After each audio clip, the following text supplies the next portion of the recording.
Hey,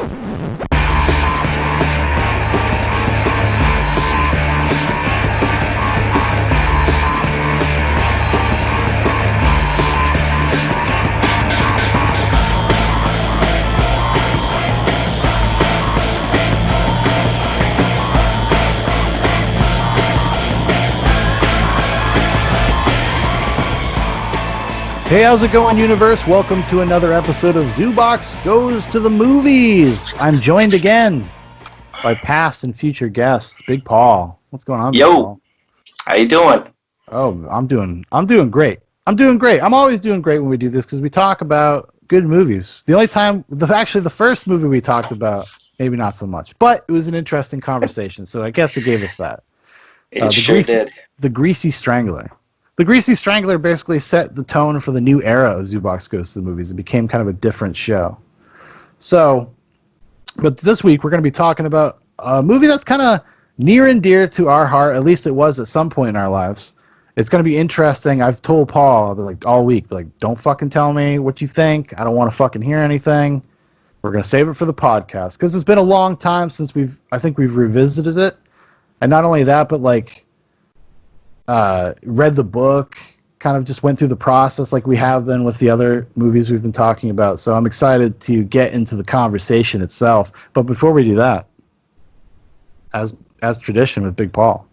Oh, yes. So we're going to talk about what we're drinking tonight, folks. I'm drinking 1776 straight bourbon, whiskey, 100% proof, 50% alcohol by volume, 50%. Usually it's like 40, 40, 45. I don't see too many 50% out there. No, man, for sure. I dropped the ball this week, so I'm carrying over last week's recommendation of High West Double Rye. So why don't you crack that sucker open? Tell me how it is. Oh, Tell me what I'm missing. Oh, I can let it aerate a little bit. I'm learning. Yes. Let it breathe for a second.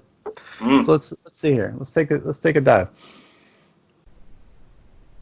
Doesn't smell bad. It doesn't have that harsh alcohol smell. Sometimes when you drink a cheap whiskey or something, and it just kind of stings your nostrils. The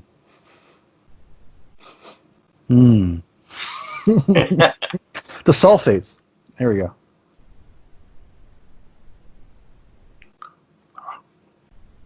Oh, goddamn. Really? Got a little bite.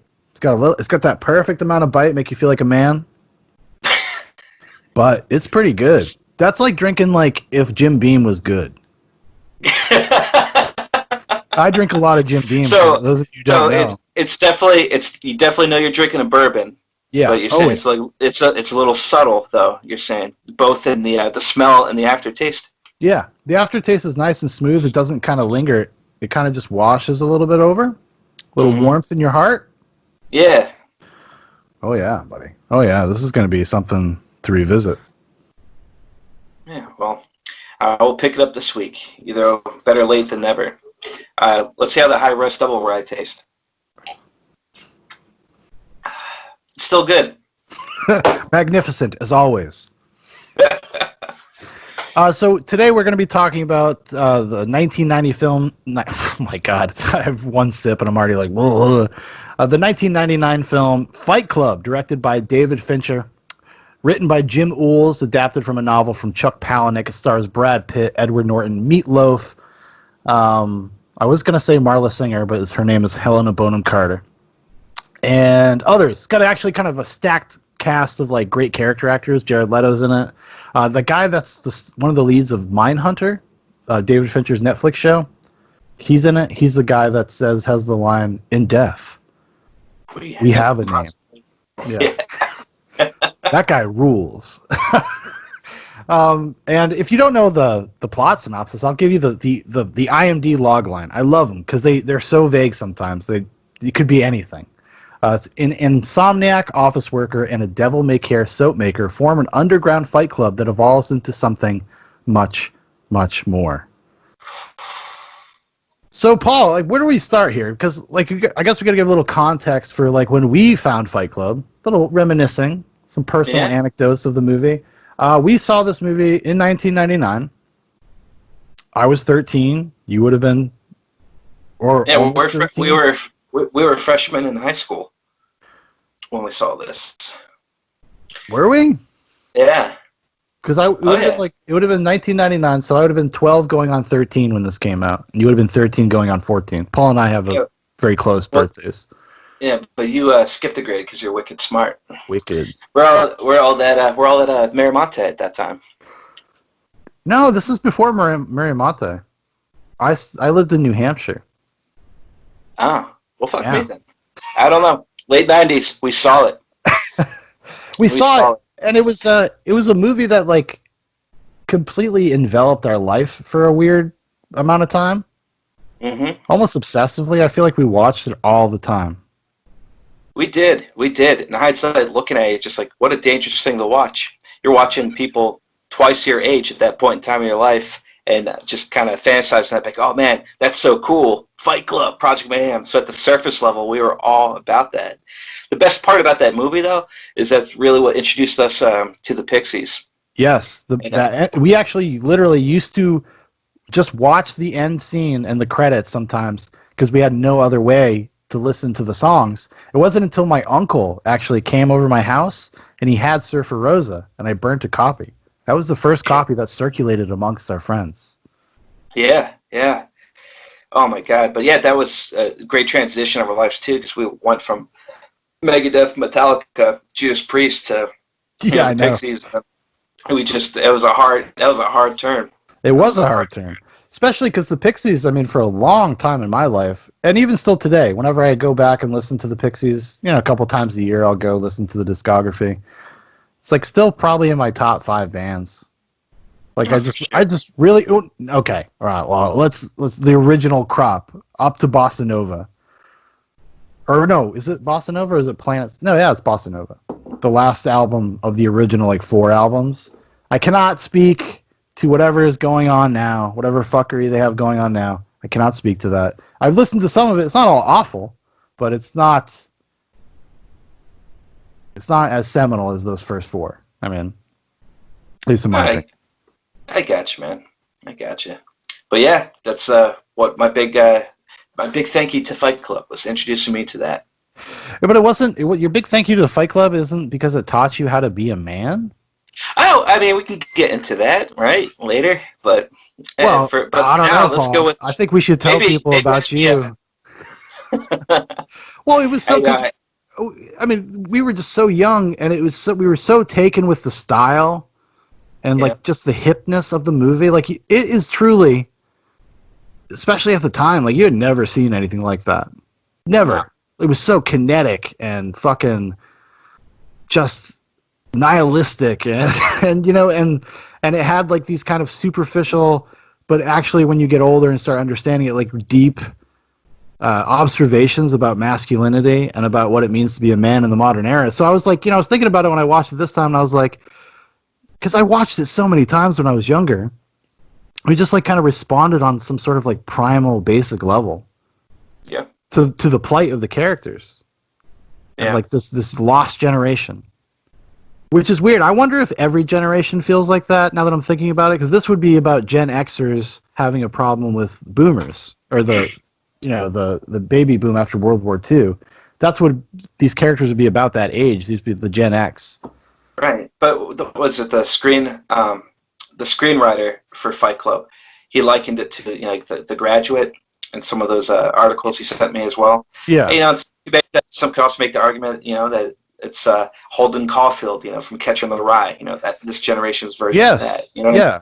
So, no, it definitely cycles, I mean, because Chuck to the last one, but the reoccurrence, like we don't really change. Well, hey, listen, we're gonna dip our toes back into a little 2001, some stuff in there. It's a little crossover here. Zarathustra is kind of present in Fight Club, and we're going to talk about that. But it's I was listening to an interview with Chuck Palahniuk. He was on Joe Rogan a couple years ago, and he was just like, men don't have like books for men that are about the male experience and men talking about how they feel and how they operate. Like every year there's a Sisterhood of the Traveling Pants, there's a Joy Luck Club, there's stuff like that. Like every year there's so much media out there that is totally aimed at like the female experience, especially in literary works. He's like, you got what he said, he's like, you have the Dead Poets Society and you have Fight Club. That's all men have. Like for that kind of philosophical, what does life mean? Yeah, and Dead Poets Society, that came out a little bit before Fight Club too, that same Well, decade. the movie came out in the early 90s, but the book is, I think, the mid 80s, something like that. Um, but yeah, I mean, so that's kind of where we're coming from right now, like in revisiting it. When was the last time you watched Fight Club? Like, when was the last time you actually watched the movie? I think I was still probably in my early 20s. Was the last time I revisited it, like watched it fully, like straight through, and then just remembering like, yeah, whatever. Not like knowing that it was a huge thing in my childhood. Just watching it again, like, yeah, whatever. And it's like anyone who's in their mid 20s, they suck. Everybody in their mid 20s is a piece of shit. But that's part of the journey. That's part of the journey. I mean, imagine being an arrogant prick that thinks he's too cool for Fight Club. Oh my I gosh. know. No, I had the same experience. I hit a wall with it, like because I saw it so many times. It just did not have any effect on me. I would even a couple years would go by, and I would revisit it, and I just would get nothing from it.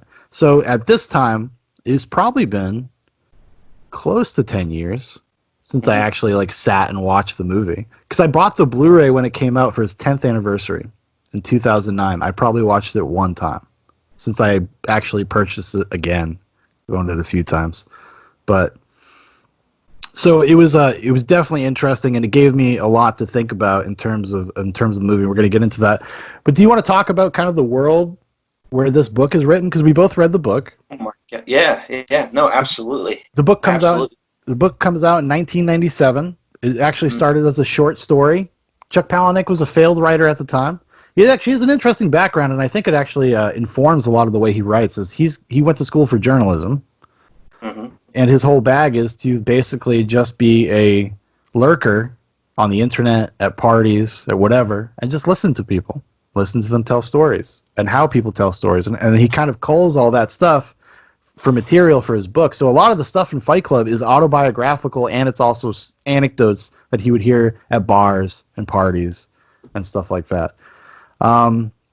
But yeah, what do you think about just like the late 90s, the mid to late 90s when this came out? Yeah, when you think about like any decade, right? It really gets defined, Norm, really defined like near the tail end of it, which is where this movie came out. But you think about the '90s in general, right? First off, Billy is POTUS of the United States, man, for a good majority of it. You got Monica Lewinsky happening. We got Hillary scandals. So much has changed since then. We had the big .com boom.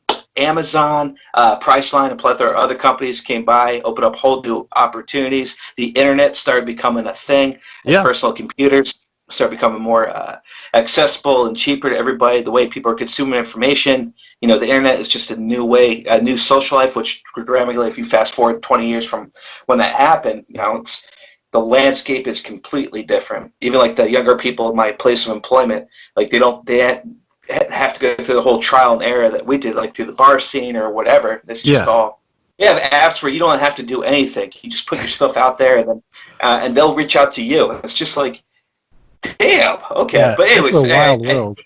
It's a wild internet world, right? But anyways, I digress. But that's just trying to take that into consideration. The context, like how people got their information, is completely different. It's interesting thinking about the '90s as like chapter 2 of the '80s. The '80s is known for kind of like this kind of shallow excessiveness, and the '90s is kind of known for like pop psychology. Being more efficient with it. Oh, be like pop, but more efficient. Be more efficient. The same thing, right? Because in the '90s, we're getting into. It's funny you brought up the '80s because a lot of business process management really took a turn to like automation, like in that point too. So a lot of jobs are being replaced by other different types of information systems, process things. So like new forms of analytical skills are now required. It's changing the landscape drastically for white collar America. I think an important thing to note throughout the '90s, a big thing that happened with that is the third wave of feminism. You get the Riot Girls, a lot more set happening. Dianne Feinstein with all of her great work to the country. And then the Spice Girls. Maybe not so much the Spice Girls, but I mean they were huge. How did the Spice Girls not get name dropped in Fight Club the movie, huh?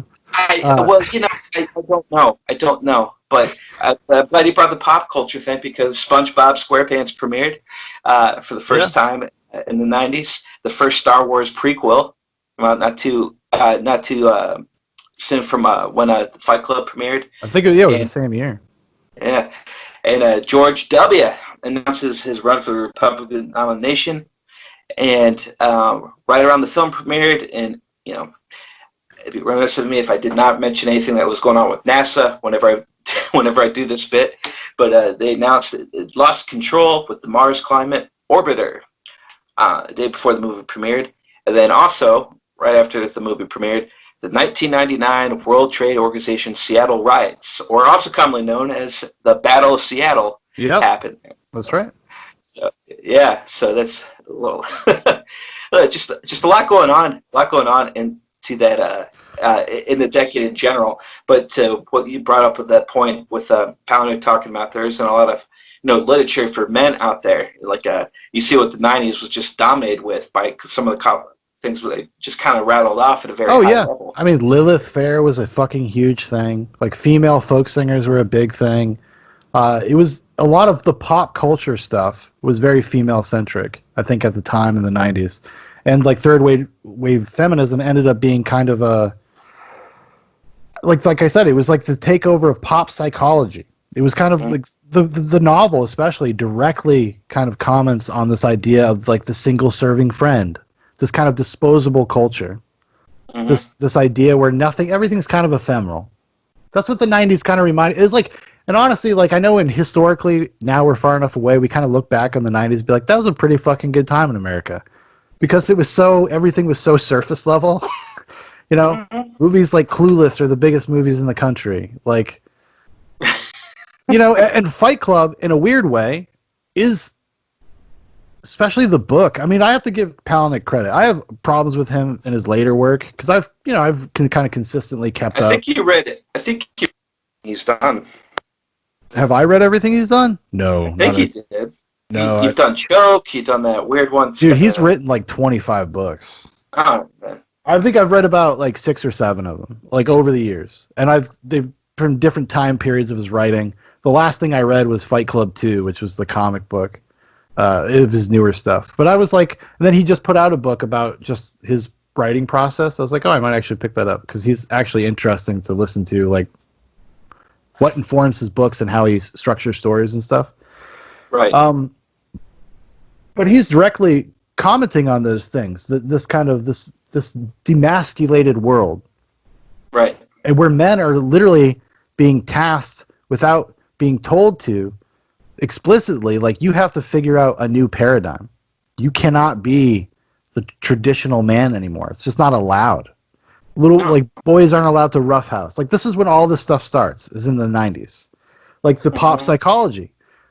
This is the kind of stuff that starts coming out of universities, that starts being on MTV and propaganda commercials and television shows. Like the anti-bullying campaigns and things like that. Yeah, I still believe, like, a guy should have a healthy fear of getting the shit kicked out of him in public. Just like little social norms to just kind of, I don't know, not be an asshole. But I think, as a gender or as a species, there is something lost when you completely cut off these primal instincts from like an entire gender of people and say like your innate feelings about how to deal with things, how to process information is just wrong. Like it's just not okay anymore. And it happened like that. It was like overnight. Yeah. Suddenly everything is trying to reinforce this idea that like little boys are evil. Like we grew up in this time where it was like, oh, little boys that act up in school, oh, you got to get them on fucking Ritalin. Remember Ritalin? Yeah. That was the thing in the late '90s. Everybody got it. Every kid that couldn't fucking pay attention in second grade, you got drugged up. Yeah, you'd get drugged up and like sent to detention, and like there's just nobody there like that's trying to empathize or understand what it's like to be a little kid anymore. Like it was gone. It became like this kind of academic, intellectual concept. Yeah. And they would theorize how to fix it without having any kind of notion about how it would actually affect real people. Mm-hmm. You know, and I think Palahniuk saw that trend, because I will say this, just like, I think this book is like 15 years ahead of its time. Like Fight Club, the book comes out in the 2012. I don't know if it would have been received very well. It would probably be looked at as some sort of fascist screed or something, some misogynistic thing, which in some circles and some of the more like circles that actually Palahniuk runs in, like people hated this fucking book. They thought it was like this evil, misogynistic. And they kind of, then they missed the point, right?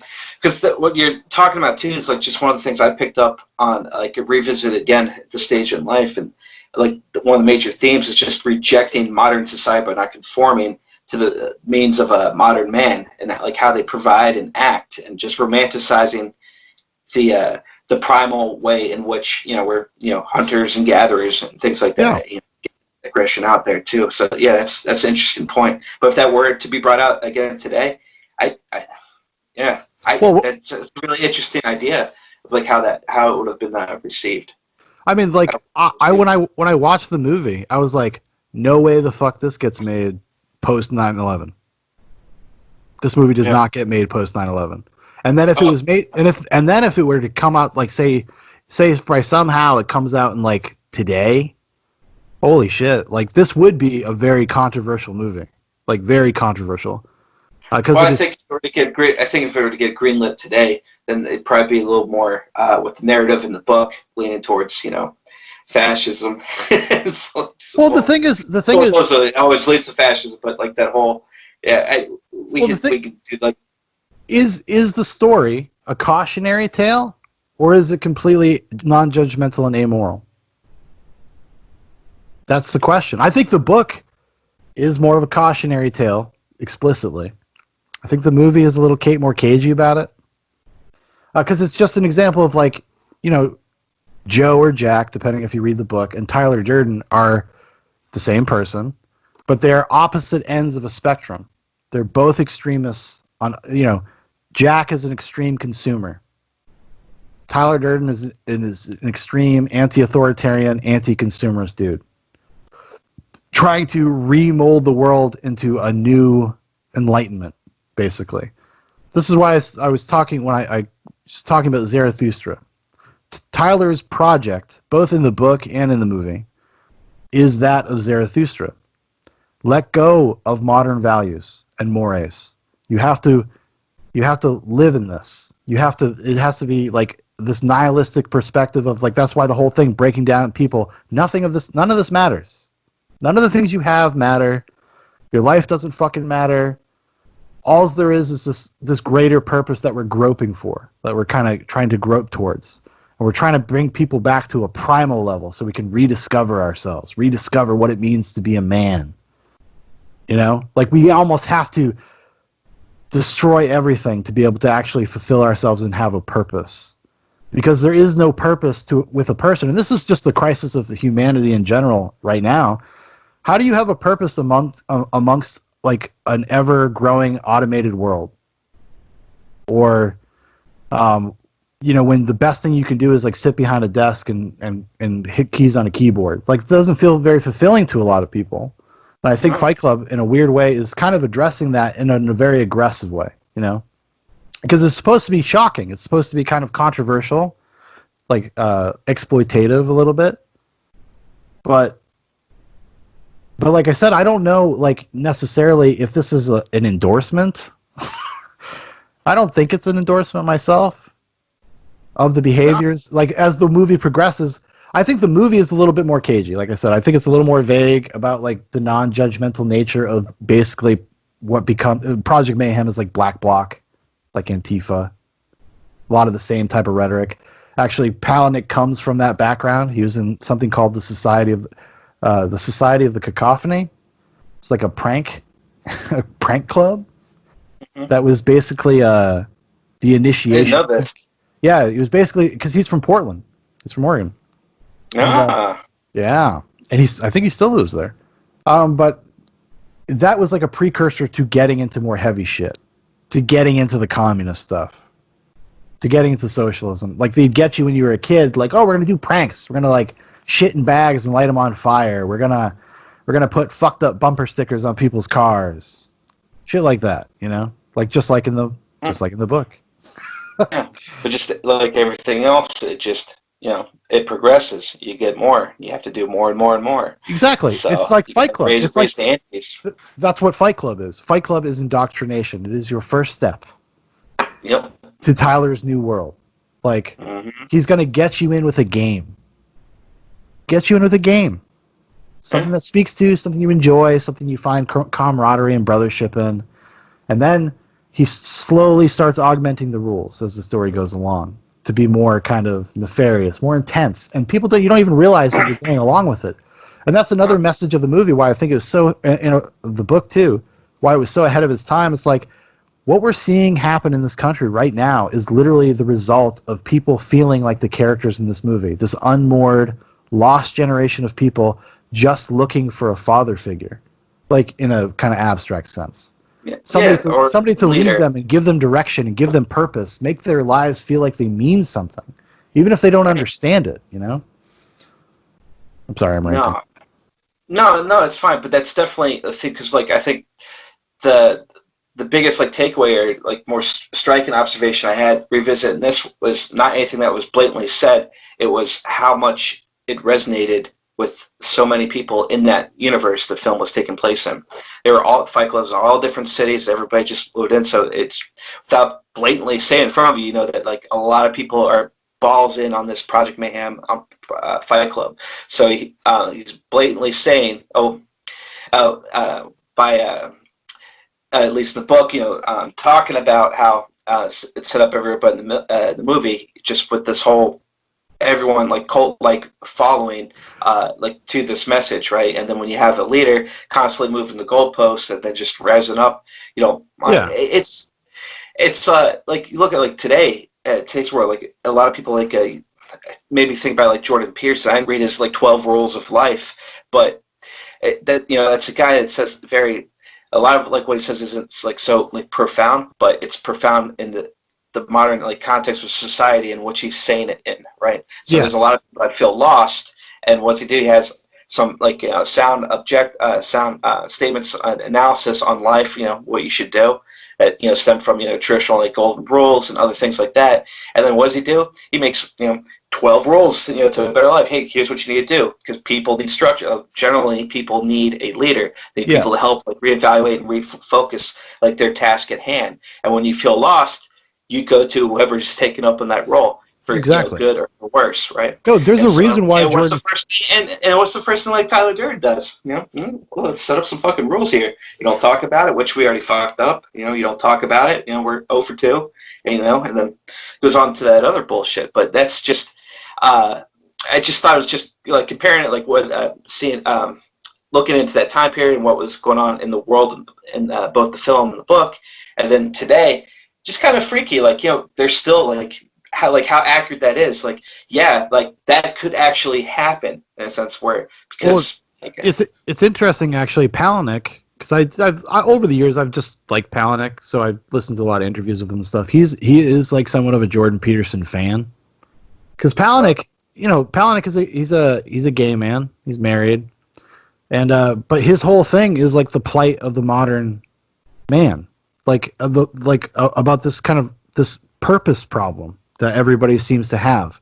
There's a reason why Jordan Peterson fucking blew up the way he did. I mean, he blew the fuck up. He was an obscure professor in fucking Canada. I mean, he had worked at Harvard before, but like. He blew up within 6 months. Suddenly he's getting millions of views on his YouTube page. I mean, that YouTube page existed for a couple years before that, where you could go watch his full lectures. And it wasn't until like the controversy happened with the government imposing kind of legislation about word usage or whatnot, hate speech laws type of stuff. He blows up. Then he finds this other audience just about like finding purpose and doing something with your life. That is exactly what Fight Club is speaking to. This need for that. And if you are that kind of person, how easy it is to be co-opted into something that is like negative. Yeah. Like, because if you're already searching for a purpose, you're going to get whatever is confident, whatever is succinct, whatever you can latch onto, for better or for worse, right? that's the scary thing about Tyler Durden is he is Zarathustra if he came down from the mountain and people followed him. Because he's saying, kill God. Kill your father. It's explicitly in the movie. I want to fight my dad. Fuck my dad. You know? And I think this is actually an interesting juxtaposition between the book and the movie, because the book is not about saying fuck your dad, fuck God. The book wasn't really like that. The book was more like, let's annoy God, because it's better to have his like hatred than it is to be ignored. And then in the movie, they're like, no, you kill God. We are God. Like we are reestablishing the rules. None of that shit matters anymore, you know? So it's very dark. It's very dark when you start, because it's such a fun movie. It's such a fun, in the book too, it's like such a fun book to read. So entertaining. It's like such a page turner. You're just like, yeah, and you can read it in like 2 sittings. No, I absolutely love the book, and actually like the way it ends better. I do think the way the film, and I get why they did it that way. I get why they did what they did in the film versus the book. But the book was that was a great experience. I do want to get in this bit though about the names that Joe or Jack used in all the support groups. Oh yeah, that's right. Didn't you say like you looked into some of them? Yeah, no, I looked into all of them. So it's like Travis. Yeah. In the movie though, what is it? You're gonna say Travis Bickle? Who? Oh fuck, Who? Taxi Driver. Who? No, so I never watched Taxi Driver. Have you never seen Taxi Driver? Oh, we got. This is gonna be like next year. We'll get around to it, but we'll do it. Well, is this my homework assignment? For next year, we already have too many things on the plate already. Yeah, but so did you get the names from the movie or from the book? Because I can't remember. Were they in the book? No. So here's the thing: in the book, and I'm sure somebody will correct me if I'm wrong, but Joe, the narrator, would mention never using the same name. But in the book, I mean, in the movie, he had 3 different names that you see through here, and Marla also recaps the names and what she uses, and what the bus cuts out the scene, so he never confirms or denies it, like any of them, right? Yeah. But no, it's like Travis, Cornelius, and Rupert. Mm-hmm. Okay, so I went down a little rabbit hole with this one, with these names, and may or may not have anything to do with it. This may be a whole Room 237 moment for me, but I had fun. I'm going to do it. You ready? Let's roll. Travis. Well, I didn't care if you're ready or not. I'm just going to go. Travis, first name used. I tried looking up like all notable people named Travis, but fuck, dude, too many athletes, too many musicians. It's got to be based on the guy from Blink-182, right? Well, Travis, I thought about that. But it's like only 20 years old when the film came out. But obviously, I'm doing the scope and looking at Palahniuk's age and see like who could have like influenced him, or the writer. I wrote his name down. Fuck. What's his name? Which the screenwriter is Jim Uhls. Yeah, someone that would have been around long enough to have influenced like either one of them, right? Like to go with this. So I didn't. There's so many people with Travis, and I just went with the literal meaning of that, which means literally to transfer or to cross. Right? It was originally given to toll keepers in France. Okay. All right. So just that means let me know that. All right. So the second one, Cornelius, names used. Same methodology. Look for people that could have influenced that. So it came across. I found Cornelius Castoriadis, a Greek-French philosopher whose influential work on social institutions and activist circles. He was the part of the Athenian communist youth, and I'm going to read this whole blurb out.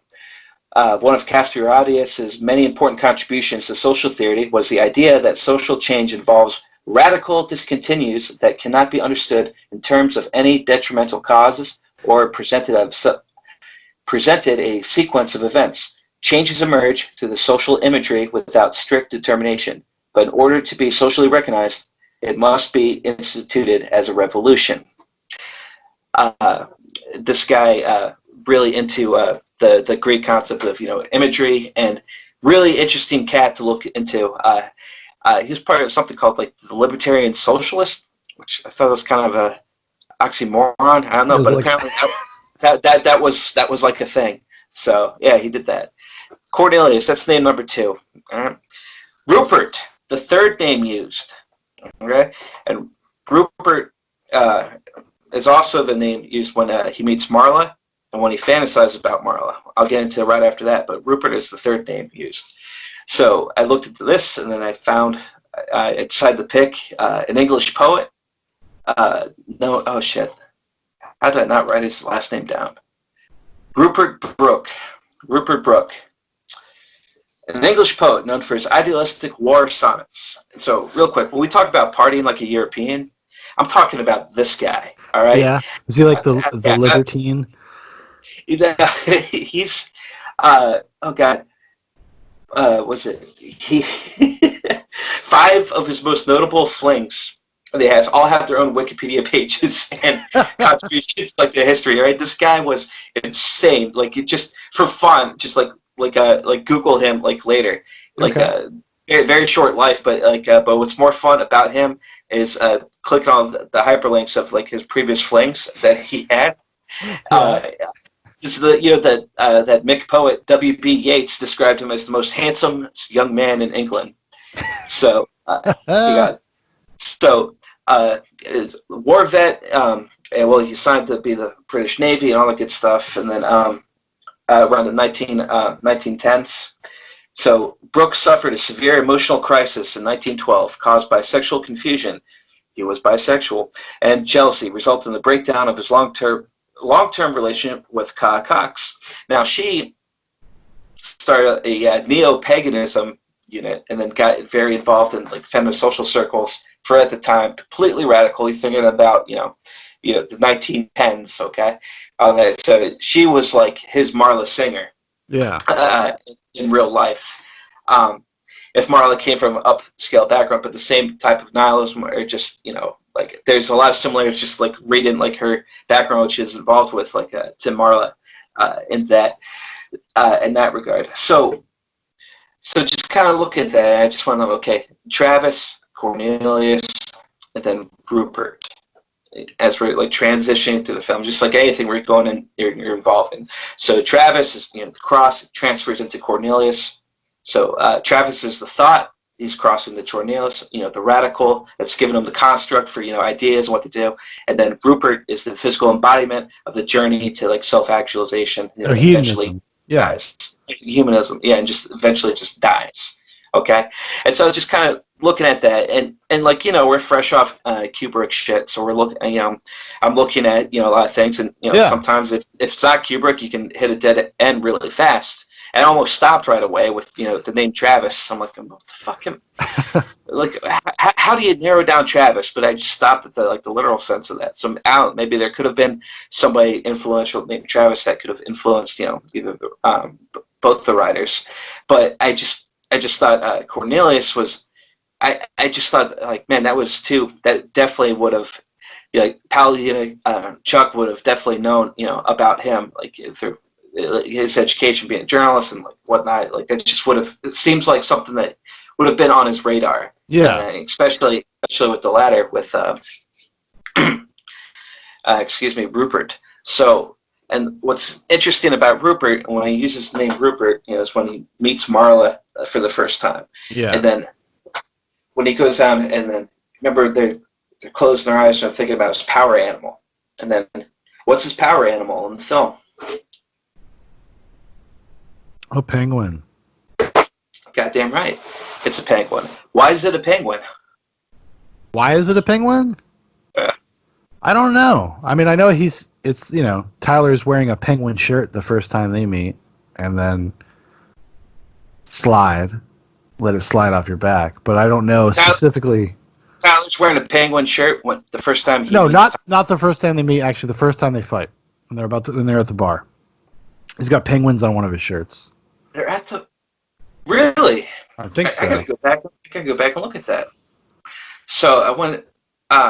Tyler actually is his power animal. That's kind of like what it's implying, but Well, he is his own power animal. He is the Star Child. It all makes sense. I'm joking. well, then he sees Marla or like replace his power animal in like one of those hallucinate or meditation attempts he tries going through, right? Yeah. But the penguin symbolism indicates purpose and order. It represents good manners and right conduct, and it reminds you to follow the rules when no one else is looking. It's about determination, patience, and endurance. It calls for self-discipline, determination, so that you can achieve your goals. The meaning of the penguin also teaches you about having grace when it comes to your actions and emotions. You possess the strength and fortitude, but live and overcome struggles. See, blah, blah, blah. To me, that feels like, because isn't it the same in the book, right? The power animal is the penguin in the book, right? I feel like after you just read that, I was like, I bet you Palahniuk knew that, and he's like gaslighting me, kind of gaslighting you a little bit, because that's who the narrator is supposed to be. You know, like that's like this vision of himself that he has, this self-important, well put together guy.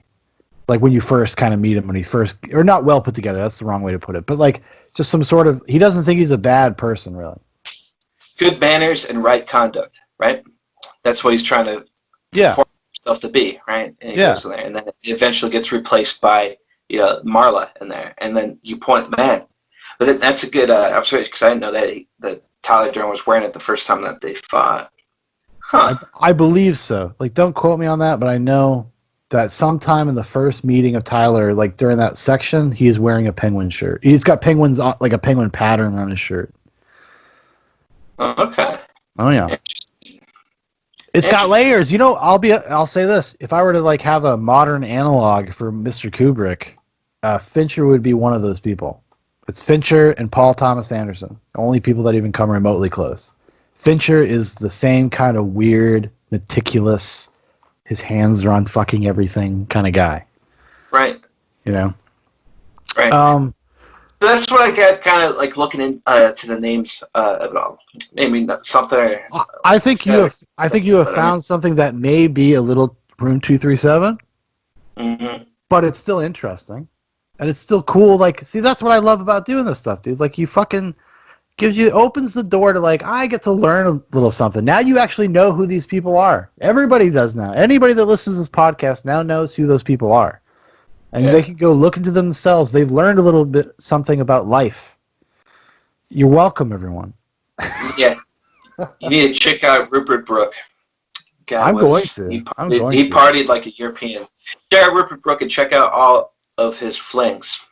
Even when he was on what's that? I was gonna say, I wish I didn't have my midlife crisis when I was 25, because I'd be almost ready. Get into that Rupert Brooke lifestyle.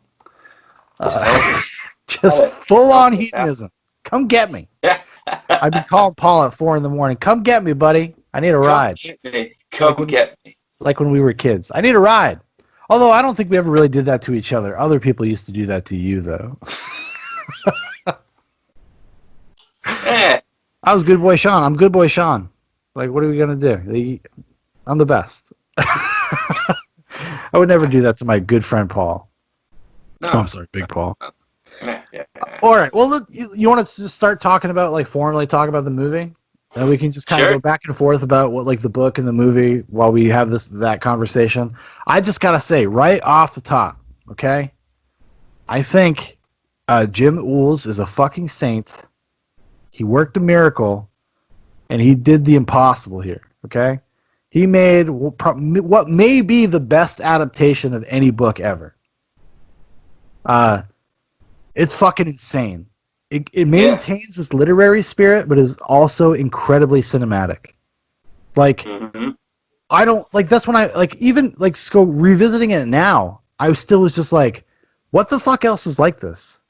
This is so fucking its own thing. It does not conform. I guess just like the spirit of the characters in the movie, it does not conform to any type of structure or. I mean, people always say like VO is a no-no in movies, but it's so important to this movie. I mean, everything just works. I think I am in the camp of thinking that the movie actually elevates the book. It actually took the kind of, because the book is a little scattershot, you know, it's a little, almost feels like stream of consciousness, right? Like it jumps back and forth in time. You know, things that happen in the beginning of this movie happen, you find out at the end of the book. You know what I mean? So the structure that he put this in and made this linear narrative and fucking just nailed it. Just fucking nailed it. And Fincher, obviously. I mean, holy shit. Visualizing literally visualizing the concepts from the book. Like making visual representations of it that you immediately understand. Right. It's honestly like, rewatching this made me be like, Fight Club is back on the top 10 for me. Yeah. No, the stylistic aspects of the film did not, they aged well. It was still incredibly fun movie to watch. And then just kind of watching it again, this ripe old age of 34 with a new sense of empathy and everything, just have a better understanding of the story. It was definitely a good experience to watch it again. So I look back at my 25-year-old self and, you know, would slap it and say, it's not poo-pooing on this movie. You don't know shit yet, but that was good. Like, But yeah, you know, but no, but he did capture, just onto your note though, like he did capture so much like in the book. I mean, you could pick apart like semantics, you know, like why Jack versus Joe, or like, you know, why did Joe fight his boss when Tyler got all the money from, you know, the film editors union, which in the book he had like a weird obsession of or a fear of getting turned into like the film editors union. yeah, So yeah. it's just like a weird thing, but like no, I just he did, the movie is more succinct and it has a definitely powerful punch, but it still distills everything from the book. Like it distills it.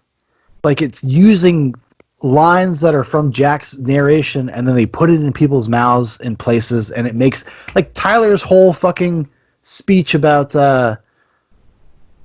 you know, like we were promised we'd be movie stars and rock stars, and we won't, and we're slowly figuring that fact out.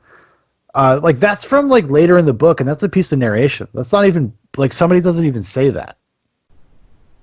Like, right. But this Jim Uhl just was able to reconfigure everything in a way that just like fucking sings, man. Like, because I think, like, you know, the whole thing with, especially like talking about like the when he beats the shit out of himself in his boss's office, it is so much more effective in the movie than in the book. Like, you actually don't. I think it tracks the process of radicalization way better in the movie than it does in the book. I think in the book it just kind of feels like, or the Raymond K. Hessel scene. The fucking Korean kid outside of the gas station. Mm-hmm. I mean, in the book, that's the narrator. That's Joe. That's Jack. Mm-hmm. He's the one doing it. In the movie, it's Tyler. Also, another scene where they flipped. They put Tyler in the movie, like the scene on the highway when they're driving. Yeah, that was not in the book. It's in the book, but it's the mechanic. It's just the guy from Project Mayhem. You know, and it was funny. I guess when Jim Uhl and David Fincher were talking to Chuck Palahniuk, they're like, why didn't you have Tyler do that? He's like, you know what? That's a great fucking idea. I don't know why I didn't. But, okay, all right. Getting a little ahead of ourselves here. We start inside of a brain. No, but I want to say, though, like, I love the way the movie starts. I love that credit sequence. Yeah. I love the almost classical music, and then the Dust Brothers do that spin thing, and then it's just like this loud, abrasive fucking techno beat that is fucking rad as fuck. Mm-hmm. Like, I actually would just listen to that just on its own after I watched the movie. I was like, this is the coolest shit ever. I don't know why, but it just like immediately hit me, and it sets the tone for the movie you're gonna watch. Like, it so perfectly encapsulates, like, the tone and the spirit of what's going to happen. This chaos. Yeah, no, you're just tracking all the synapses in the brain firing off that eventually transitions through a sweaty forehead to the barrel of the gun. Yeah. And then, it's just beautiful beginning. Beautiful beginning. But does that music... Does that music get you fucking jacked though? Oh yeah, yeah, yeah. I mean, like I was watching. I started the movie because it was before my kid went to bed.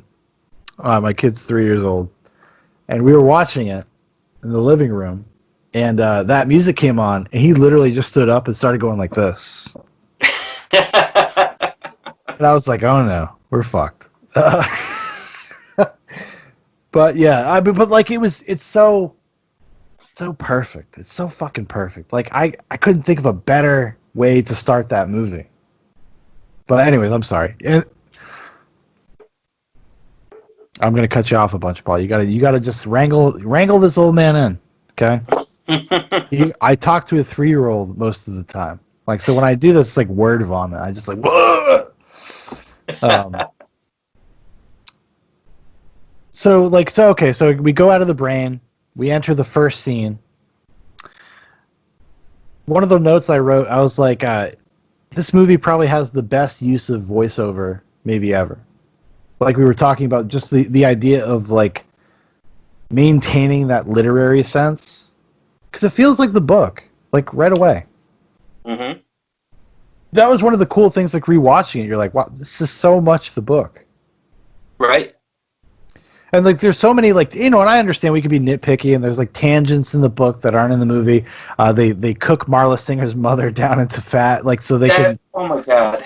So Yeah. so that they can make soap out of her, which honestly is fine that it's not there. It's nice flavor in the book, but it doesn't go anywhere. It doesn't really matter. It's just there to be kind of shocking. Right. You know. For sure. Yeah, and his relationship with Tyler is longer in the book, like where he's more aware of him, like sooner.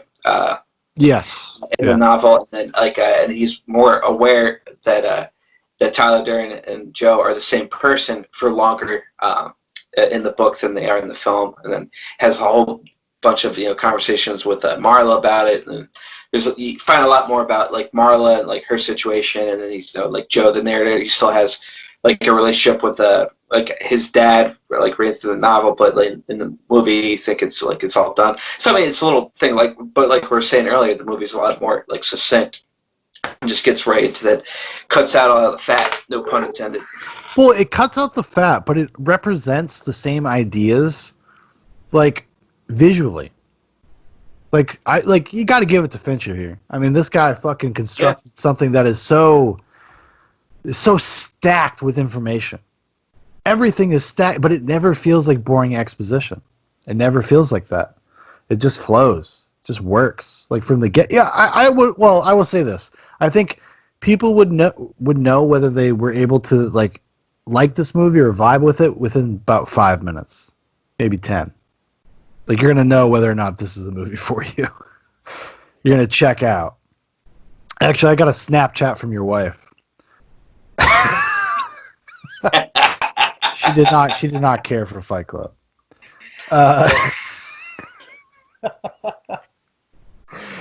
No, just like the other ones. I'm like, hey, you want to watch it with me? She's like, why? Why can't you guys? Fight Club. It's like, why can't you guys watch something when you like? We're like, we're not going to watch Peanut Butter Falcon and talk about it. All right? Jeez. Yeah, no. Well, maybe, I don't know. Maybe we will. I don't know. Someday, we got to let Peanut Butter Falcon grow and mature and be out there in the world for a little bit, you know? Mm-hmm. Just like your glass of 1976. Let it aerate a little bit. 1976? 1776. Holy shit, dude. There's a humble water filter salesman from Austin, Texas, okay? And he's all about the spirit of this, guys. Okay? He's all about the spirit of this. If you get that joke, you get it. If you don't, you don't. That's not my problem. I don't explain jokes. I'm done explaining jokes to people. But like, you know what I love about this movie is also its great use of montage, because it will take like whole sections and chapters of the book and do it in like 2 minutes. Especially like Jack looking for the self-help groups. That's kind of a thing that's spread out through the book, because it keeps jumping back and forth. Right. And in the movie, it just does it in like literally 2 minutes. Yeah, that sure does.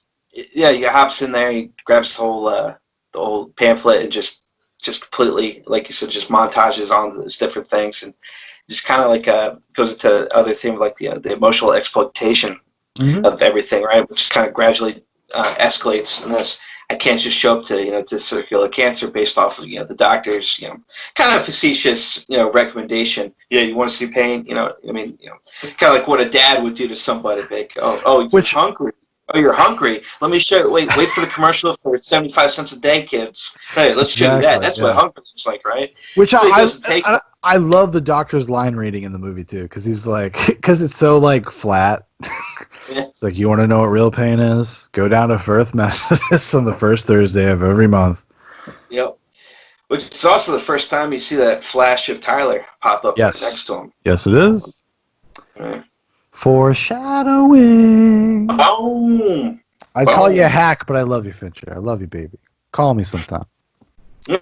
Talk about Zodiac, one of my all-time favorite movies. Have you ever seen Zodiac, Paul? I saw it a while ago. That's the one with Spider-Man. No, not Spider-Man. Fucking Jake Gyllenhaal. What the fuck is Spider-Man? I mean, the fuck is he wrong looks with buddy? just they all look alike. They all look alike. All these pretty white guys, they just look the same to me. I don't know, like, so like during this whole sequence and like Jack like engaging with like being a poser at these self-help groups, I thought that there's an interesting observation about the nature of like being paid attention to. And I think this is something everybody feels in their life. This idea, like, the more problems you have, the more fucked up you are. Everybody gets in a pissing contest about it. Like, we don't have real conversations about it. We just say, like, oh, well, I understand you have, like, brain cancer, but my dog died. Like, that's like just how petty people are. And like, because it's all this I think this guttural need for validation of your like existence, Yeah. And the pain of not having that. And I was thinking to myself, I was like, can I do this? I mean, this is an extreme example, obviously. It's like kind of a metaphor and abstraction, but I was like, have I engaged in this behavior before? I think I probably have. Because there's this idea of like, just like you said, we were talking about the names earlier, right? He like he's a different person for every group he goes to. There's power in being a new guy and being anonymous, not anybody knowing you. And as Paul and I know, we've moved around a lot and we've done different jobs and there's a new set of people and stuff. You kind of get to reinvent yourself every time. And there's like an addictive quality to that.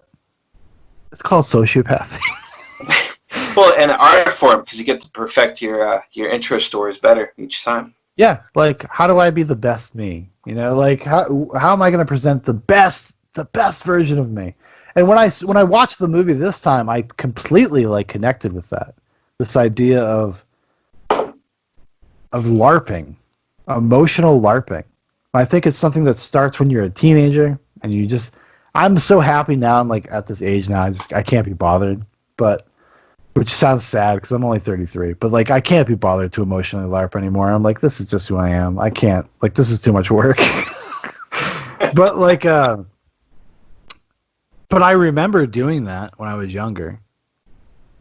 Not maybe consciously, but subconsciously, because you fall into a new group. There's like expectations, there's pressures, there's a concept of who they think you are and who you really are. I remember that from being in a band.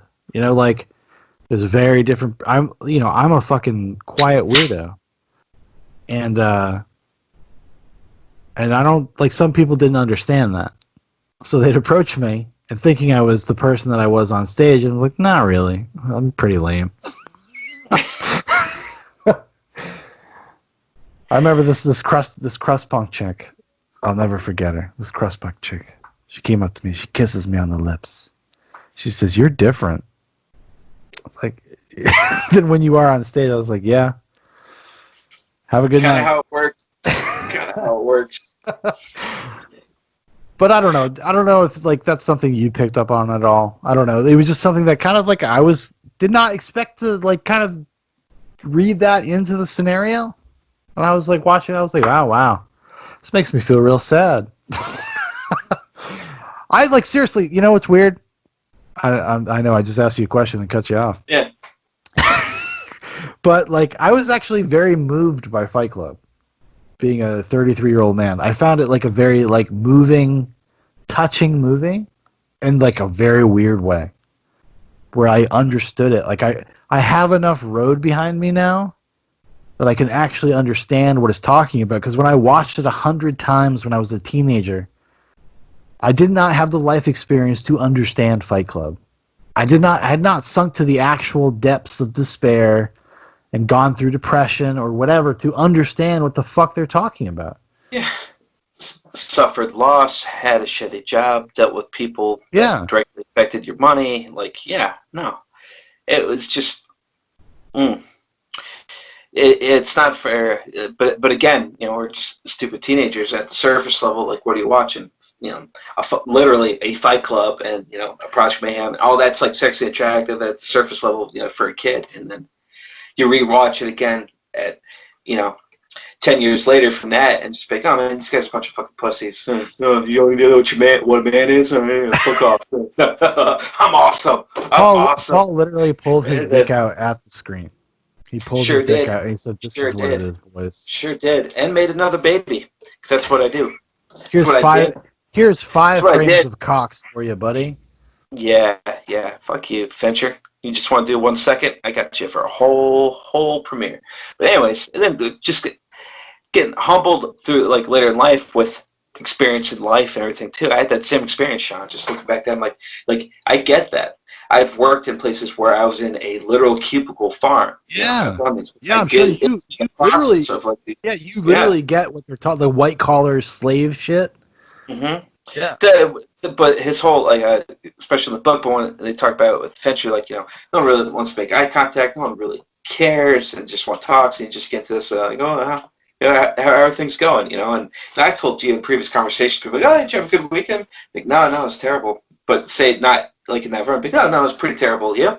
And then just see if they'll pick up on it, and like then they won't. Nope. So Nope. yeah, They'll ignore it. oh, okay. Yeah. Actually, which is a funny parallel. One of the things that inspired Palahniuk to write the original 7-page short story or whatever, was that he got in a fight up in the woods in Oregon during like a 4th of July weekend or something. Had a black eye, and he was a blue collar dude, like an analyst guy. That's what he got a job at a college, and not a single person asked him about his black eye. And he was like, "Oh, isn't that interesting?" Because nobody in that environment, like you're trying, like it's so hard as a human being. Like you have to do something for a job, you have to find a way to survive, but you also like want to connect with people, and like you want to have, and you want them to be real. You don't want them to be ephemeral or bullshit or whatever. You just don't. No, exactly. You're sitting next to these people. You're with these people more than you are with the ones you actually love or give a shit about. Yes. Right? You spend more time with these people than you do with anybody, and what you're doing with these people than anything that you want to do. Like, period. This is what you're doing for money. This is what you're doing to keep pressing on. And so, yeah, it makes sense. It's only human that want to have that connection, but it's just a grind, and it just does not happen. Well, I think there's this fear of the personal. Like if you personally invest in somebody, and then you don't get along with them at work, or not get along with them, but if something happens at work that like kind of gets in between like your personal relationships, it can be a problem, right? Like it can be when people are too close or they're too friendly or whatever. Then you have like preference, and sometimes it can go bad. So I think people have that in their heads all the time when they're working with people, especially when you get into like managerial positions and you're just trying to keep it separate. Yeah, I get that, but there's like just because I want to like have a more like in-depth conversation about like what's going on in the world, or just about you personally, doesn't mean I want you to come over and be my kid's godfather. You know what I mean? So he's a cool guy. He's a cool guy, but I wouldn't let him hang out with my kids. You know what I mean? He's he's okay. He's good for a laugh. But hey, you talking about that HAL 9000? Yeah, talk about that HAL 9000, baby. Talk about that. At the end of the day, Paul, we're all meatloaf. You know, we're all Meatloaf in Fight Club. Yeah, Maybe yeah. the You most, the most. reflect on glory days. You rise and fall. Then you reconnect with you get a new second win in your third chapter in life, and then it tragically ends with some bullshit. Yeah, we're all Meatloaf. Just constant failures with. Hey, but at least he had a good run before he went down, right? Not everyone gets a good run, so I guess we're not all Meatloaf. Wait, did Meatloaf die? Yeah. Oh, Did Robert really? Paulson. Oh, Robert Paulson. Okay. Oh, shut up. You scared me. You scared me. I thought the Meat Man was dead. No, but I found this watch like how much I liked Bob and like how much like great casting Meatloaf was because this is such a he's trying so hard because he's not a great actor, so he's trying so hard. There's such an earnestness there, like in his when he's like working with like good great actors, Mm-hmm. and it actually informed and made the character better and more sincere. Like you like Bob right away, you like Bob. It's okay, Cornelius. Fucking oh my god. And that's another thing about Fight Club. It is one of the funniest movies ever. Like it is such a funny movie. In like this very personal dark way. It's always I was laughing the whole time I was watching the movie. There's so many like little weird dark jokes that you just can't I don't know how you can't help but like find it funny. I guess maybe it's the fucked up thing. I don't know, maybe it's a New Englander thing. I feel like New Englanders have like this very weird. What happens? Even if it's you, we gotta get their balls. Well, that's the way it goes, you know. That's Yeah, Project man. Baby. Yeah, buddy. What did you think about Marla in the movie as opposed to the book? Did you think there was a significant difference? Did you like her in either iteration? Um, yeah, I liked her in the movie. Didn't like her in the book. So in the movie, like she really serves her purpose for the story. They're better in the book. You get to know a little bit much, and you're like, you know what? Oh God, come on, Joe, you can do better than that. That's some bad news right there. Movie, totally bad news, but there's enough ambiguity and well, maybe I don't know. I I think don't know. once you know what's going on, like you start feeling bad for her. Like she's, as a man who is into weird girls that are a little weird, that are a little fucked up. Mm. I married one. Um, Marla Singer, like in the movie, I think is a much more like sympathetic character. In the book, she's a little bit more one note. She feels more like plot function, Yeah, like a mechanical piece of the story. I think a lot of credit is due to Helena Bonham Carter. I think she actually yeah. brings like kind of a real life to that character. That is kind of a thankless role. It could be a thankless role in the wrong hands, but I think she actually like kind of like embraced it and took the ball and ran with it.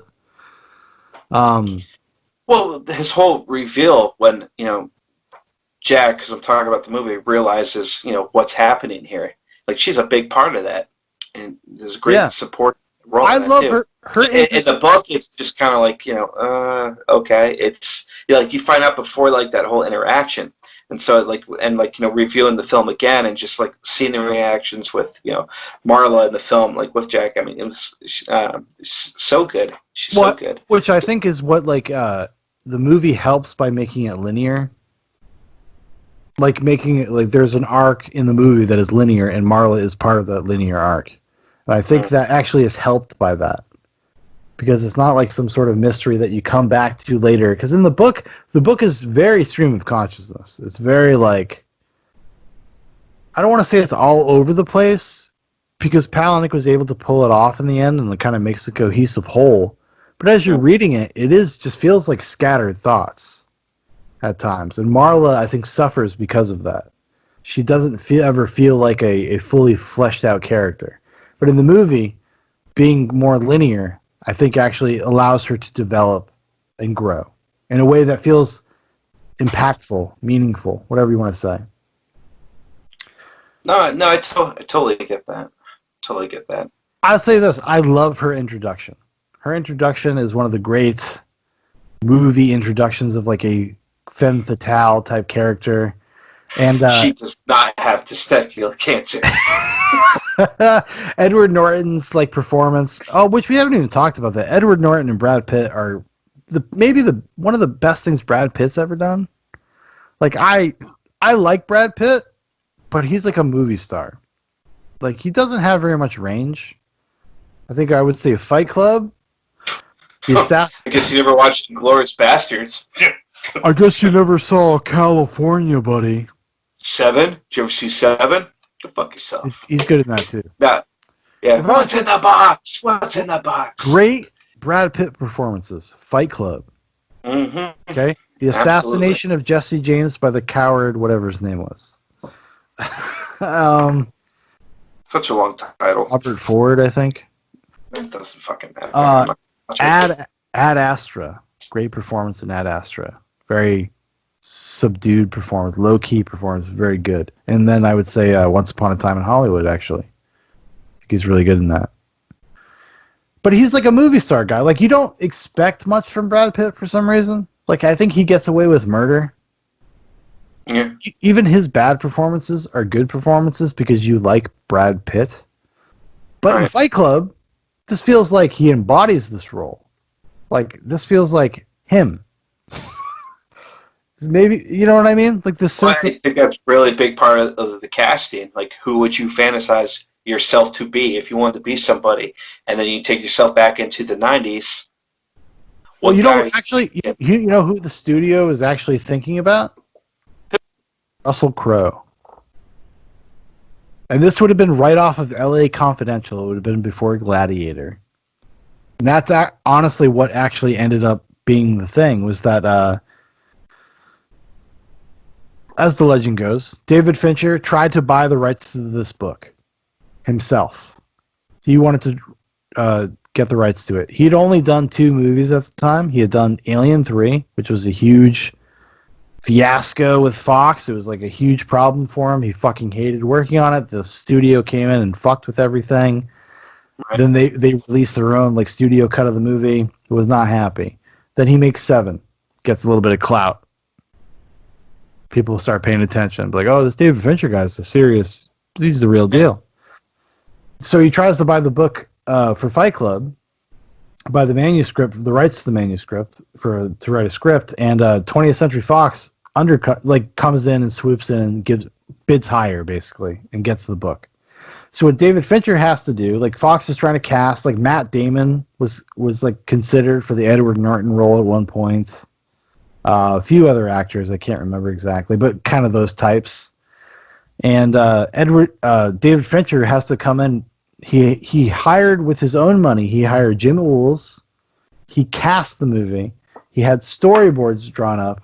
So he had a script, storyboards, and a cast. And he went to the head of the studio, Laura Ziskin, and he gave her this giant tome and said, "This is what we want to do. You have 3 days to decide whether or not you want to do our version of the movie." Very ballsy move for the dude, right? Yeah. And somehow it ended up happening. But that is the story behind how he gets there. Because this could have been that proposal had Russell Crowe. No, I lost you on where. The studio was looking for things. The studio wanted Crowe. They were before David Fincher made his proposal because they bought the book first. Out from under David Fincher, they were looking at Russell Crowe and Matt Damon. And and Danny Boyle as a director was floated around. Danny Boyle, the director of Trainspotting. Oh. Yeah. There's a couple other guys in there I can't remember exactly, but it was those types of people, those up and coming '90s guys. Right. And David Fincher came in with a whole proposal. He just had it all laid out. This is how we're going to make this movie. And he gave a budget and a schedule and everything. Right. And then he gave them 3 days to decide, which was a ballsy move. He had not done shit. He had done 2 movies at the time. He had the Aerosmith music video. Oh, James that's right. He was and then in between Fight Club and 7, he makes The Game, which is a really underrated movie. I love The Game with Michael Douglas. You've seen the game. You've seen the game. Yeah. David, that's Fincher. That's Fincher, baby. Fincher. Interesting.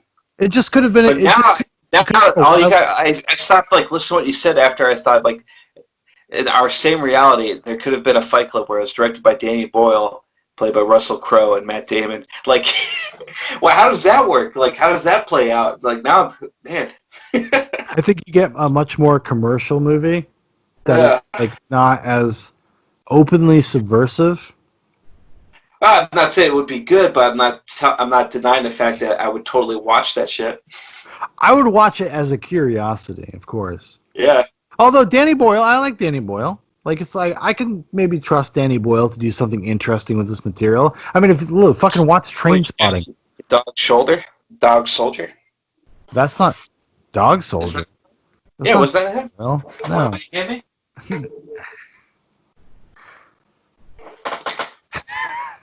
Danny Boyle didn't direct Dog Soldiers. Well, fuck.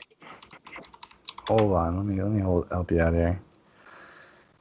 It is Neil Marshall that directed Dog Soldiers. He also directed The Descent, Centurion, a bunch of episodes of Game of Thrones. There we go.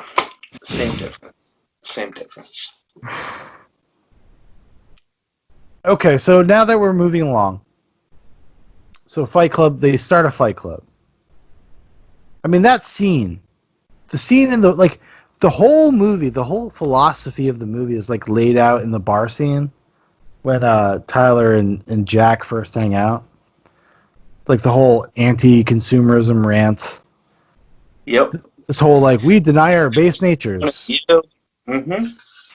Yeah, it's when you start really exploring into that whole because what's happening leading up to it. You just hear, Jack's narration about how I consume everything. This is what I love, I want, but it's obviously hollow and it's not doing anything. And I'm constantly daydreaming about dying. I want this plane to crash. Life insurance pays off triple when that happens, and then first time when they actually sync up, and apparently wearing a penguin on his shirt because that's the first time they fight was in that scene.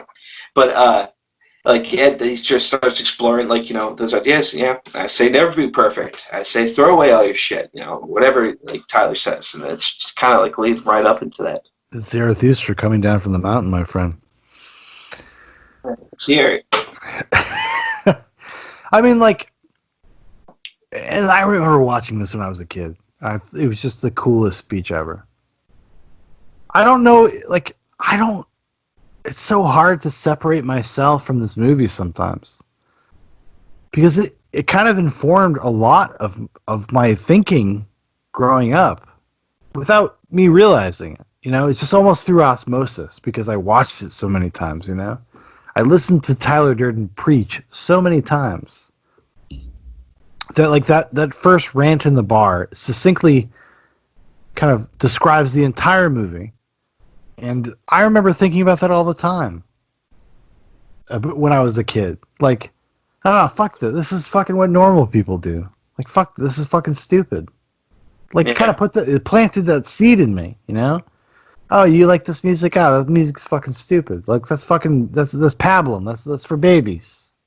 Yeah, well, it planted that seed to just get to that mindset where, everything sucks until it's proven not to suck, right? Everything... And then you're trying to that way. And then Paul's trying to start fight clubs during camping trips. Yeah, well, like I said, you shouldn't play with guns when you're a kid, right? You shouldn't watch very influential things talking about, very real themes and things to do with the male psyche when you're that young as well. Shouldn't. Because what did we do, Sean? Well, we basically... I don't know if we never started a fight club per se, but we definitely joked around about it and definitely a few times teetered on doing fight club things. And also, before we watched this movie, though, both of us kind of primed a little bit for anarchism. Yeah. We were a little bit destructive. We were kind of self-destructive kids. And certain a lot of white zombie and breaking and entry. Honestly, I think we were kind of already living the thesis of the film, which is like it's better to have God annoyed at you than have him feel indifferent about you. Hmm. This kind of the search for validation, the search for like a place in our lives, or like this acknowledgement of our own thoughts and our own beings by like our peers and our parents, like even abstractly our parents, right? It's Hmm. so like, especially, Paul and I are from bigger families, and it's hard to develop a relationship with your parents because there's so many other things involved. So actually having a meaningful relationship with your parents when you're a teenager actually becomes kind of a challenge. And it's almost like you're acting out. Like, in hindsight, like it's like you're acting out to get their attention. Right. And I noticed that in the book when I was thinking about like their comments about like this idea of like fathers and God and like the search for this, like the search for attention. Just like notice me, just fucking pay attention to me.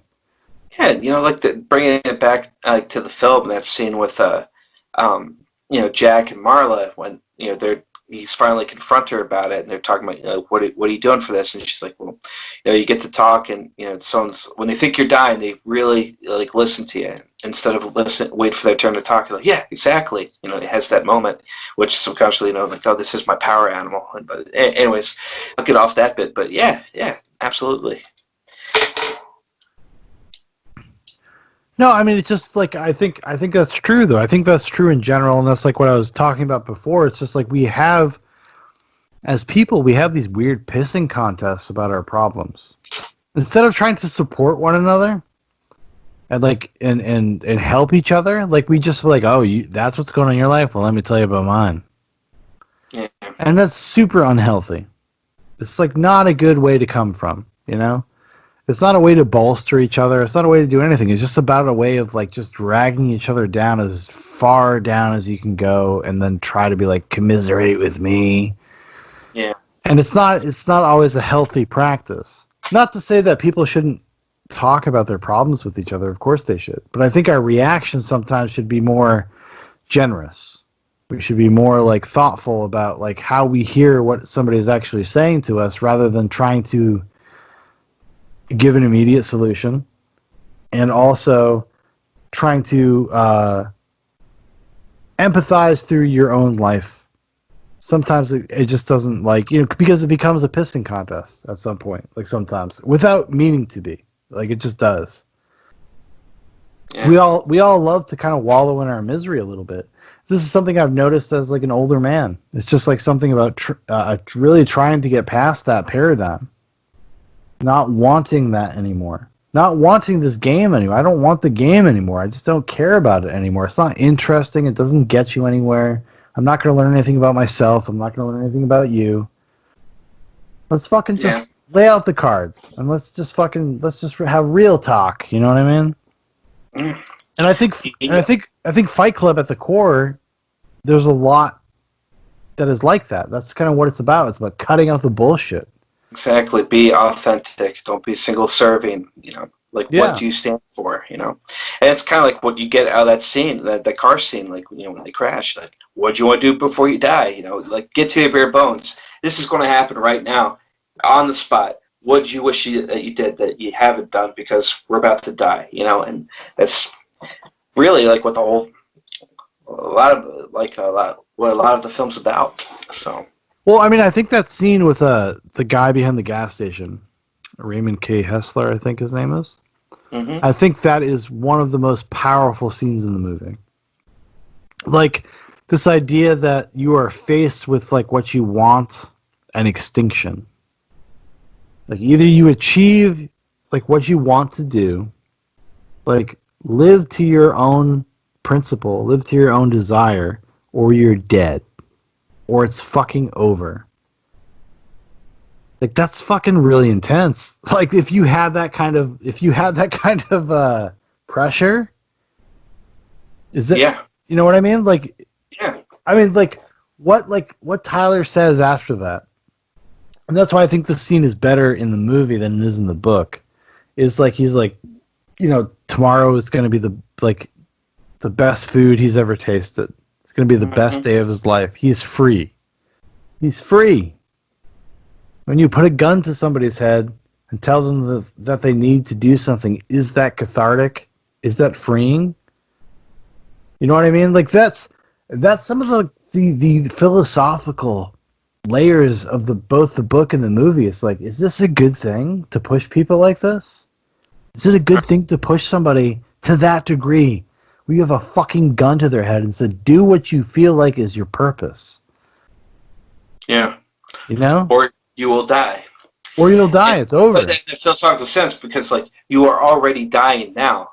You were doing something, that anybody can do. You had a passion. You were pursuing that, and then it was just like I was essentially pulling out the defibrillators, like on you, like with the gun, like we're snapping you out of it. Get out of it, and then it keeps going back. Like, well, I'm on track to do this, and in theory, all right, now I'm doing this, and now I got nothing to worry about, or maybe he'll be fucked up for the rest of his life. Who knows?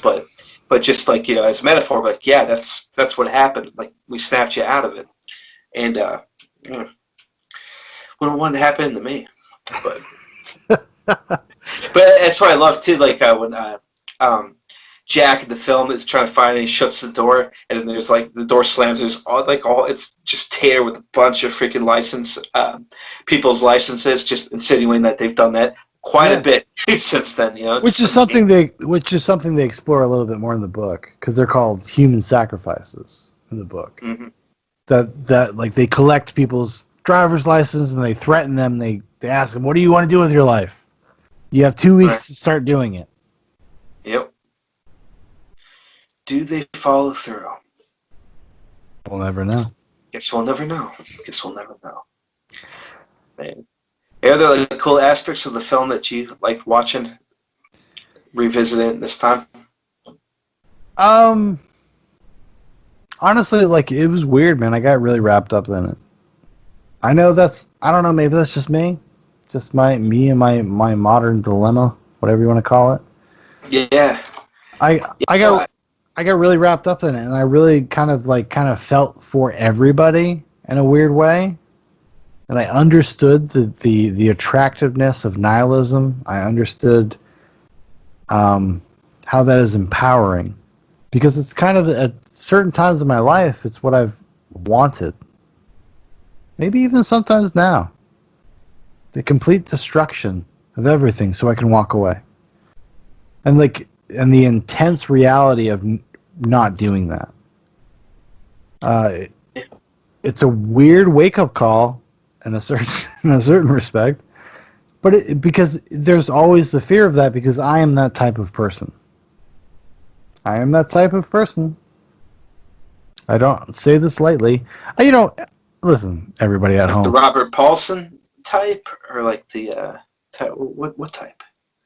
I am the type of person that would. I don't know. I'm not like a follower in a sense. I try to be agreeable, though. And sometimes I feel like that could get me into trouble if I take that too far, if I allow that too much. Right. The older I get as a man, I'm a little bit more like, nah, I'll say what I gotta say, you say what you gotta say. Mm-hmm. Which is something we all have to navigate in some respects, one way or another. But I found myself really identifying with just the message of the movie.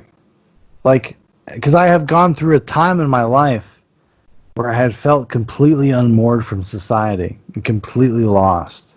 Like, I spent a couple of years like that. And not knowing how to communicate it, not knowing how to reach out. And I was like, shit, man. Like, I could have been like a Project Mayhem guy. Like, if somebody enigmatic enough had come and spoken to me. Because, like, going back to the Jordan Peterson thing, like, Jordan Peterson, in a weird way, is important to me because he kind of pulled me out of something a little bit. Not totally, but inspired me to start reading again, get back into philosophy, learn history, learn about, like, the world that I live in. Like I have this problem with being a little bit of an abstract person, and that causes me a great deal of bullshit in my personal life because we're not abstract people. Human beings are not abstract. We don't live abstract lives. And Right. it causes me a lot of problems. It causes me problems with my marriage. It causes me problems with my family. Like it just causes me problems with my friendships sometimes. You know, Paul can tell you. Um, so like when I watch this, like being just older and feeling kind of just deeper down the road and finding at least I found some sort of solace. I've come full circle in some way. I've moved past like that stage of my life. I felt a great deal of empathy for the concepts and like this is the same way I feel about like when I hear about incels and I hear about all these guys that are being radicalized online because they hang out in these fucking 4chan and they hang out on these message boards and they're kind of taken advantage of by like older men that also lurk there because they're also fucking losers. Mm-hmm. Like radicalizing them into like the MGTOW, men going their own way kind of lifestyle before these guys have even started their fucking lives. Um, I have a lot of empathy for them. I have a lot of empathy for the secret weirdo, the people that just don't like understand how to conform to something or how to exist within a rule set. And I think Fight Club, both the movie and the book, directly address that problem. And sometimes, and they show you a side of it that is not like not a good outcome. Right. It's not a good outcome of it. Yeah. Good. So you said at the beginning a cautionary tale. Well, that's it's funny. I was listening to an interview with Edward Norton from a couple of years ago, and he was like, "It's the proto incel movie." No shit. Yeah, he's like, this is talking about incel culture before that was the thing that people talked about. Oh wow. Yeah, I know he's right. He's right. This is what these kids are looking for. This is what these guys are looking for. These lost people. Not everybody's as as fucking strong-willed as me and can make it through themselves. But like you can that is what Fight Club kind of like that's what resonated with me this time was like this idea that if you have a lost generation of people, it's so easy to co-opt their feelings and their direction. It's so easy to take the petty grievances of youth and recontextualize it in a way that you're saying this is your life forever. And it's fucking evil and it's not fair and it's bullshit. Everybody grows up. Everybody gets to have more experiences than you did by the time you were fucking 17 or 20 or whatever. But what if somebody was like a real enigmatic figure that you just like, what if there was like an evil Jordan Peterson, you know? Yeah. You know what I mean? Yeah. Like how lost, like I have so much empathy for the plight of the modern man for some weird reason. I see it in my brothers. I see it in like your brothers. I see it in just people in general. I see this kind of this confusion about what the fuck you're supposed to do. Like how the fuck are you supposed to exist in the modern times? And Yeah. I think that is ultimately what Fight Club is about. Yeah. Coping with evolving with the times, rejecting that like what you are, like what's literally baked into your DNA to be a provider, to be a aggressive like type of species, to suppress it and to get into a hamster wheel that you are not comfortable like running into. So and what do you do with that? Do you become Jack's boss, right? Or do you go with the attractive let it all burn route with Tyler Durden? So it's very interesting. Very interesting. But just getting into that mindset and like powering through, which is the essence of his power animal, being the penguin. Just kept powering through, man. Kept powering through for the better, for the better. Very appropriate power animal for this narrator of this journey. Joe or Jack, whoever you're talking about. Yeah, but do you think powering through is a healthy endeavor? I don't think there's any other endeavor. How do you not get through anything by powering through? Well, people power through and all. You could be powering through while you're So miserable. what? I guess what are you talking about powering through? 'Cause, like, in my sense, like powering through is just like, okay, like one foot after the other, I gotta go. I've done a lot of things I did not want to do because I had like an end goal in mind, to get to. And so my mind, that's powering through, like getting around Yeah. there. But like, what are you talking about when you're saying? What if you're just still miserable while you're doing that? I mean, we can all mechanically take the steps towards powering through and through making it an achievement in terms of like monetary success or getting a promotion, a raise, whatever. We can power through those things. But does that like make you happy? Does it define you? I mean, to me, I've come in my life where it's like when you start what? What the fuck is like happiness? What does that mean? Well, Because I feel happiness is an action. Happiness is like doing something that like produces a feeling. right, but we're not always going to be in a constant state of happiness. Like, No, it should but never be. but, It should but never. part right. So you're always going to power through whatever you need to do, for the bare essentials to survive, and if you're lucky, being able to share it with the people you love and to share it comfortably, which I think is what Yeah, happiness is. but can you actually extend that if you're fucking miserable? Can you actually give that to people if you're fucking miserable? Yeah. If you're miserable as a person in what you do and what you have to do to power through, can you actually give anything of joy or happiness to anybody, or are you just always going to be resentful? I guess this is I guess the that's age old question. I mean, this is something that is much. We'll come back and talk about Fight Club in 20 years, and we'll give you a recap on how this went. But but I mean, that is kind of what is the plight of like starting a family and having kids and working a job that you invest time into, or a career, or whatever you want to call it. Like, is the balance between like your sanity and what you're doing? right.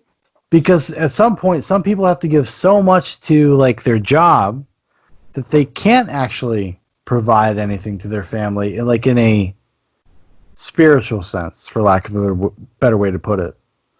But Yeah. they keep a roof over their head, right? Mm-hmm. Yeah.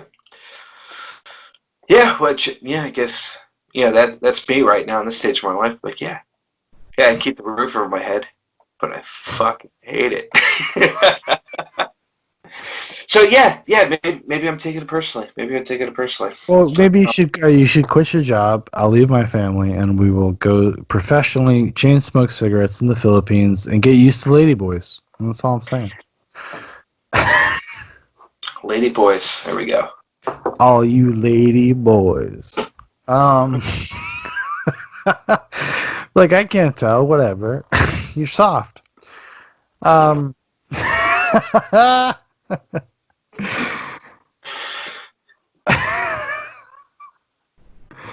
Are we already crossed the Rubicon? Is this already over? Yeah, it says 1776, man. It's the spirit of America. It's in me. Spirit of America. Truth Get into telling. lady boys. Truth telling. Hold on. Our fat. Dude, getting into It's like our fat ladyboys. lady singing. Getting into ladyboys is the most American thing you can do, Paul. It's the most libertarian action you can take. Honestly, if you get into ladyboys, you're actually saving the country. So I suggest you do it now. The biggest consumer of lady boys are sailors, and the U.S. Navy is directly part of. It's required in the U.S. Constitution. So Well, I'm going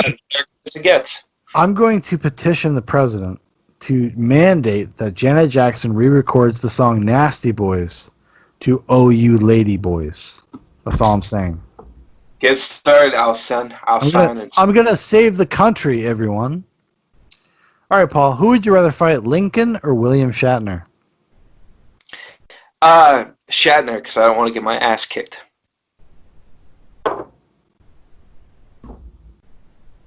Those skinny guys got reach. They'll fight to their burger, as they say in the movie and the book. I think I'll go for Lincoln. Fuck it. You know. Well, you can get your ass kicked. I don't want to. Why do you think you get your ass kicked? You For know. Lincoln, well, What do you know about Lincoln that makes you think you're because gonna they get your ass fight kicked? because they fight till they're burger. They said it in the film, and he was like tall as fuck, so he's got a good range. And I gotta get into that. I don't want to deal with that. This is a fucking shade at William Shatner saying he would not fight till Burger. I'm Yeah, just saying. no. I think 100% Shatner would. Yeah, no. I'd take that any day, any stage of my life. I'd take on Shatner. Take on Shatner at the peak of his career in Star Trek, or take on Shatner now. I'm not scared. Fuck that guy. He's gonna come at you Yeah. with some Esperanto, and he's gonna Yeah, fucking well, he's got all that Priceline negotiator money. You know, you can hire somebody to do it for him. You know, probably. Priceline, one of the biggest companies, came out of that .com boom in the 90s. They Just dropped so you know, guys. 20 million bucks in advertising in Well, 1990. you know what also came out of the '90s, Paul, that you failed to mention is Starbucks, and Starbucks is all over this fucking movie because Starbucks tricked everybody into thinking. Starbucks like things. They have other things that are like. Actually, there's a Starbucks cup in every scene of the movie. Mm. You know why? Because Starbucks tricked everybody into paying $5 for a cup of coffee. It became the new normal. And then Dunkin' Donuts gets to raise their prices like lunatics. I should not be paying more than $1.25 for a cup of coffee. Okay, it's fucking a cup of coffee. Yeah, they need to calm down. They need to calm down with that. Yeah, because I got a cold brew today from Dunkin'. They're like, that'll be about $5.25. I'm like, what the You're fuck? like, for a fucking cold brew cup of coffee? For coffee? Water and beans? Mm-hmm. To hell with you people. Because I don't put anything in it anyway, so it's like less work for you. Dude, fucking Project Mayhem is the beginning right now. I'm gonna start writing up the plans because this Let's stop recording and just start talking about next steps because seriously, because Dunkin' Donuts is gonna go down. prices These coffee prices are out of control. is ridiculous. I mean, a man's just trying to buy a donut for his son and buy a black cup of coffee, and then you tell me $7? I know. What is going on, Dunkin's? When that guy died, whoever that mustachio man was who was in all the commercials, when he died, you guys went downhill. Downhill so fast. So fast. I can't even now. I can't even, as they say. I'm thinking about the injustice of coffee prices. Okay, so now we're at the point of the movie. Project Mayhem is a thing. Okay? Do you think that the movie is amoral about Project Mayhem, or do you think it is saying that it is bad? You have 10 seconds to answer.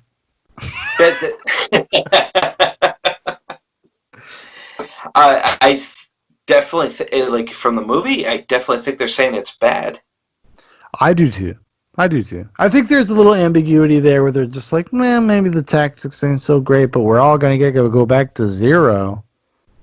Yeah, I mean, there's debt free, for everybody. It's a very liberating feeling, like a moral cause to go do that. But with like Jack's realization of what's happening and actively trying to undo everything, like this went out of control. We alluded to it earlier too, it's a cautionary tale of going like dramatizing and taking these feelings, these inclinations towards how you feel towards society, as society treats you as like a man.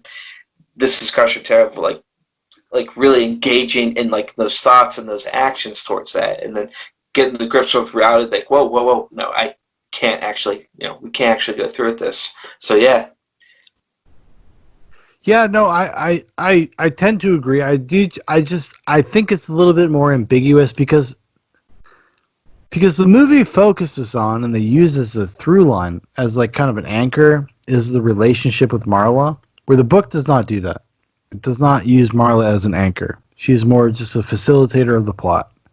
Mm-hmm. But in the movie, and I think this was the smart move, was to make actually Marla like more important. Because as an audience, we have something to kind of ground ourselves to. And in the movie, it's like, yeah, it's good that he got rid of Tyler, but what's going to happen is going to happen, and now we just kind of accept it. You just got to accept it. It happened. It's happening. Right. Yeah. The damage is done, but I've learned my lesson. Yeah, but still capitalism. Fuck it, right? So I think the movie is a little bit more cagey about that aspect in terms of like what am I really supposed to be taking away from this at some point? It's a beautiful scene. I'll give it that. Like I really love the final line of the movie is that you met me at a really strange time in my life, which is the perfect when you're a teenager. It is perfect. It's the perfect melodramatic, fucking narcissistic line to say. Because we all said that. We all said that kind of shit to girls. Everybody's trying to get laid. Everybody's trying to put their hands down somebody's pants. You're always like, you're really special. This is really different. And that's like Marla Singer's version of that. Like, you met me at a really weird time in my life as capitalism crumbles, as the credit unions crumble. Right. This is the most intense white knight gesture of love. I've destroyed the world for you, baby. Let's talk about me. Yeah. Oh my god. Oh my god. This is a little delocated humor for you. It's about me. But yeah, like I think the movie is, like I said, a little more cagey about it. But I still like it though. And I'm not one of these guys. I'm not one of these radicals, okay? I'm just a regular dude. But I was like, fuck yeah, let's fucking burn it down and let's fight it out in the streets. Let's fucking go for it. Like I was like, I'm good for a few punches. So let's go. Yeah, factory reset. Let's make it happen. Oh my god, like I don't know. Would that be a good thing? Would it be a good thing to like just fucking clean the slate? In some sense, right? I mean, was it Jefferson was saying we should, paraphrasing, I think every 20 years have a revolution, I count we're over 200 years overdue for that. So, who knows? Who knows? Maybe these Antifa kids are right. Maybe they're right. Fuck Columbus.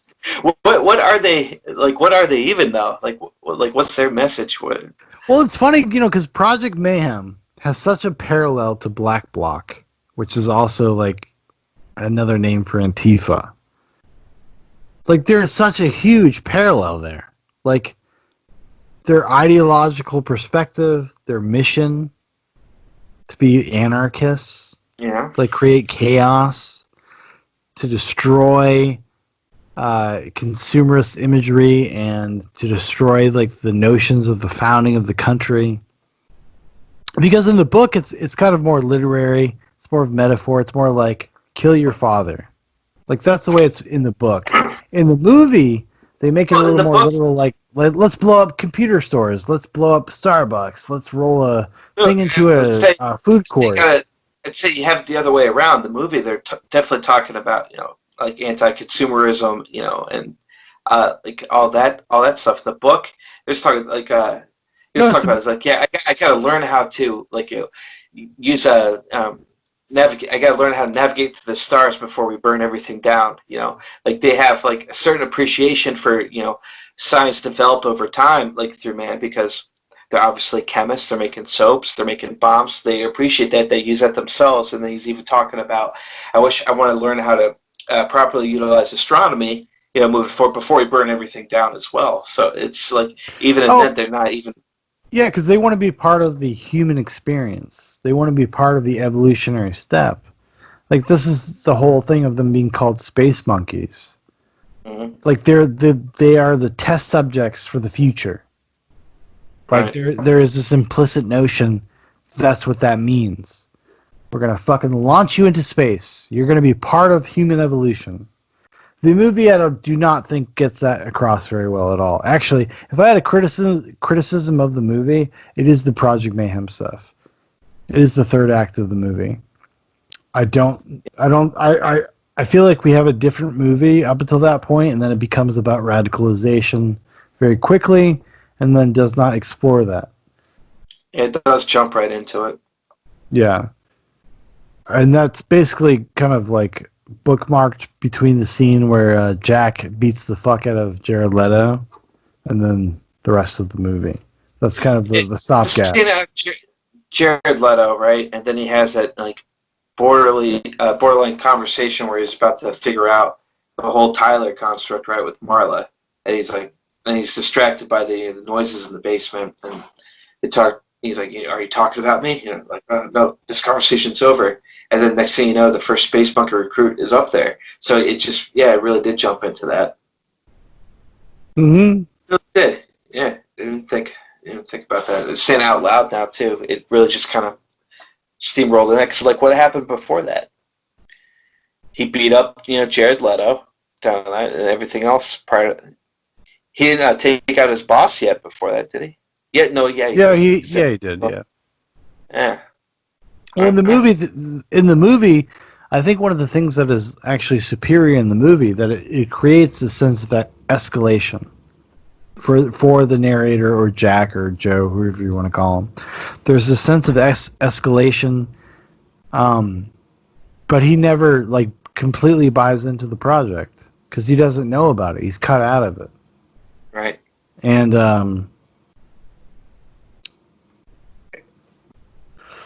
I understand why the movie did what it did, I suppose, like giving it kind of short shrift, because like Jack is the audience avatar into that part of the story or into the story in general. But so what he doesn't know, we don't know. So we don't get a lot of the stuff. So we're looking for context clues, we're looking for texture, we're looking for things like that to understand what is going on. And I think sometimes at the end of the movie, it feels a little bit rushed. I would say even actually after the fact, or after the point that Jack and Tyler figure out that they're the same person, I actually think like the whole final confrontation with Tyler is kind of like hacky. Like it's like kind of like whatever. The movie kind of stops being interesting at that point, and then just becomes like a gimmick. I don't know. That was my when they keep with like the sexual frustration, like like subtext of everything, and the climax, and the porn thing, like you were saying, like hacky. It's like all leading up to that, because at this point, like Tyler, like how he's visioning Tyler, now his head shaved, he's got the freaking like pimp jacket on. He's got the really nice shoes. They even make an emphasis on his shoes when he jumps out of the van. Like, look at these sweet freaking like leather shoes, right? He's doing like karate stances, when we were 13. Out. Yeah. Well, I'm saying like going into that, and it's just all lead up then to the big explosion. He gets rid of that too. So, at the end, you're just like like you said, hacky, but maybe that was the point. Just we're climaxing here. We're getting to the end. We're going to be like every other fucking movie that you've seen, because you're not unique, snowflake. You're the same decaying organic matter as everything else. Who knows? This is a possibility. It ain't Kubrick, man. It ain't Kubrick. No. That's what you're saying right there. That's what you're saying. It's all happy shit. Like, whatever. Well, I did think that the way that they dealt with like the Jack almost getting his balls cut off in the movie is way more succinct, and it's just better in the movie than it is in the book. In the book, it's like these people from Project Mayhem on a bus. They got him on the bus. He's getting out. And, oh yeah, it was a big drama. Yeah, but thing. In the movie, they just like they do this shortcut to say like this is how much influence this has. Yeah. Like it got up to the police department. Yeah, exactly. There are police detectives that are in on this shit. Yeah. And it's so funny because it's like this Chuck Palahniuk creation of like this concept of just males needing to bond. Like how powerful could that actually be? Paul and I have a very close male relationship. We're like we joke about like the idea of being like, well, maybe someday, like, like we're just like hetero life mates. We joke about that. And that's kind of like in some parts of the movie, that's kind of what the movie's about, is like this establishment of a male relationship. And which is, I think, pop culture and people sometimes like it automatically reads as like gay to people. And especially because Chuck Palahniuk being gay himself, people have read like way, way, way too much into the homoeroticism of this book. In this in the movie itself, because I think it's just about I don't think people have just had like very good like male friends, Right. where you can have a deeper spiritual connection. Like Paul and I are like we're fucking brothers. We're like spiritual brothers. We have been through the gamut together, emotionally, literally, whatever you want to call it. We have not fucked each other yet. There's still time. There's still still time. There's a lot of life to live. I mean, I still Yeah, smoke so- and drink, so who knows? But we got at least 20 years. That's what I'm saying. But people like automatically read that as like homoerotic without respect. And I think Fight Club kind of addresses this idea that like you can have like this deep connection, like deep male relationship. And it's not like some weird it's not like, well, not weird, but it's just like it's just not a sexual thing. Yeah, like don't make like male intimacy like Taboo. Exactly. Yeah, because and that's I think and that's like well, I didn't know Chuck Palahniuk was like gay until he told me this, but like it's like such a shitty thing. Like, yeah, no, I didn't. Well, I didn't. I don't fucking read any of that shit. But like but that's gotta really be shitty for him. Like, oh yeah, we're going to try to draw like homoeroticism on this because he was gay, and that's all he can write about apparently. Like, how fucking shallow is that? And people have, and like I read a lot of criticism, like, oh, this is a homoerotic. Like, I mean, you can like there is like an aspect of that. So like when in the movie there is, in the movie there is, right. Because like, yo, guys, listen, everybody. Brad Pitt got into really good fucking shape. There's not a motherfucker on the planet that does not envy, at some point in their life, Tyler Durden. Yeah, man. And there is a homoeroticism in that, like this appreciation for the male form, whatever you want to call it. Right. But just as a man that has had a close male relationship, which maybe is unique, I don't know. I don't know how many people get to experience this. I don't. It's not like homoerotic. It's just like, but like connecting with somebody on a deeper level and just like having this understanding. Like I can hug you. I can tell you I love you. I can. Paul and I fight. We fucking argue. We fucking disagree. Like we have like a really spicy personal life. But it doesn't necessarily necessitate like some sort of like weird homoerotic nature. It doesn't. And I think when that is like the problem with a lot of guys like being able to open up and like really express their true feelings, they don't have that fucking avenue. They don't have that friend. They didn't have my Paul. Yeah. Just at every phase, right?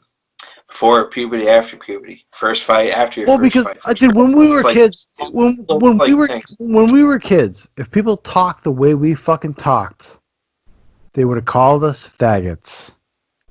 They called us faggots when we were in our 20s wearing women's pants for fun.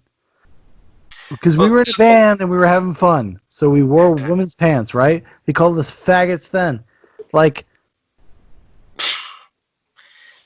It's like partying like a European. Exactly. You're a real Rupert Brooks. No, but like I'm serious though. Like there's this fucking social pressure between men not to just fucking open up to each other. And it's heinous and it's fucking wrong. And it's like this idea that like, oh, if you do that, man, that means you want to suck that dude's dick, you want to be gay. Like, it's like, no. I just want to connect Or with a person that kind of understands me. on the gay sense, but just to add like masculine sense. Oh, then you're not as manly. Like you don't talk about that shit. You just fucking bury that shit and take it to your grave. You don't Yeah, do that. And it's just like it's come to find out like later on in life, like you have to air that shit out. you You have have to. You you have. have to get it off your chest, and a lot of times like some heavy stuff like throughout the years as you're rolling with the punches, going through new different chapters, and sometimes it's really easier to just talk to a dude, and I think that's what's like sustained us for that long, having like that male intimacy, if you want, being able to be open and just talk about it, and not a lot of people have it, so it is a great thing, but it's always been like challenged over the years. But I think now going into the 2020s, I think we've I opened think a I new think I chapter, think my we're pretty friend. safe. I think we're pretty safe in Yeah, I think we've busted open a new chapter, but like a yeah, new man. chapter of the Fight Club. But like it speaks to what Fight Club represents, right? Like this idea of like being able to come together as men and do what men do, Hmm. and be like okay with that and be secure in that. It's Right. like I've heard some like, oh, it's about like I this is not from the writer Chuck Palahniuk, by the way. This is fuckheads online I've read over the years. Oh, it's about like Jack is really gay and he doesn't know how to express himself, and so he's looking for male intimacy. I'm like, no, motherfucker. Like every dude looks for male intimacy. Like it doesn't mean I'm gonna suck your dick. Like that's not what that fucking means. Right. Like you need like friends. You need people in your life that drag you through this shit together. Like it makes life first of all, it makes life more meaningful. Second of all, how are you supposed to do any of this shit alone? How is nobody ever did it through the history of mankind alone? They didn't. Back in the tribal times, it was about survival. So you found the people in the tribe that were able to best like fit into slots for survival. It's not that much different today. It's really not. It's very primal. This is, Right. and sometimes we do not respect that. We do not appreciate it. We denigrate it. We talk about it like it's some evil fucking thing. The idea Yeah. that like people would want to get together and do their own thing, or want to get together and express themselves to each other. Yeah. Because you're not allowed to do that unless you're from a certain persuasion or you're a certain gender or whatever. Like you're not allowed to do that right now. And it's going to cause a cavalcade of problems, in my opinion. Yeah. You think Fight Club is the fucking, like, the Fight Club is the tip of the iceberg. Fight Club is the warning tale. It is the morality tale for our generation. And I'm rambling at this point, so let's just stop. Yeah. Anyways, at the end of the movie, buildings explode. Credits get reset to 0. Cue in Pixies. QAnon. Hello, true patriots. No,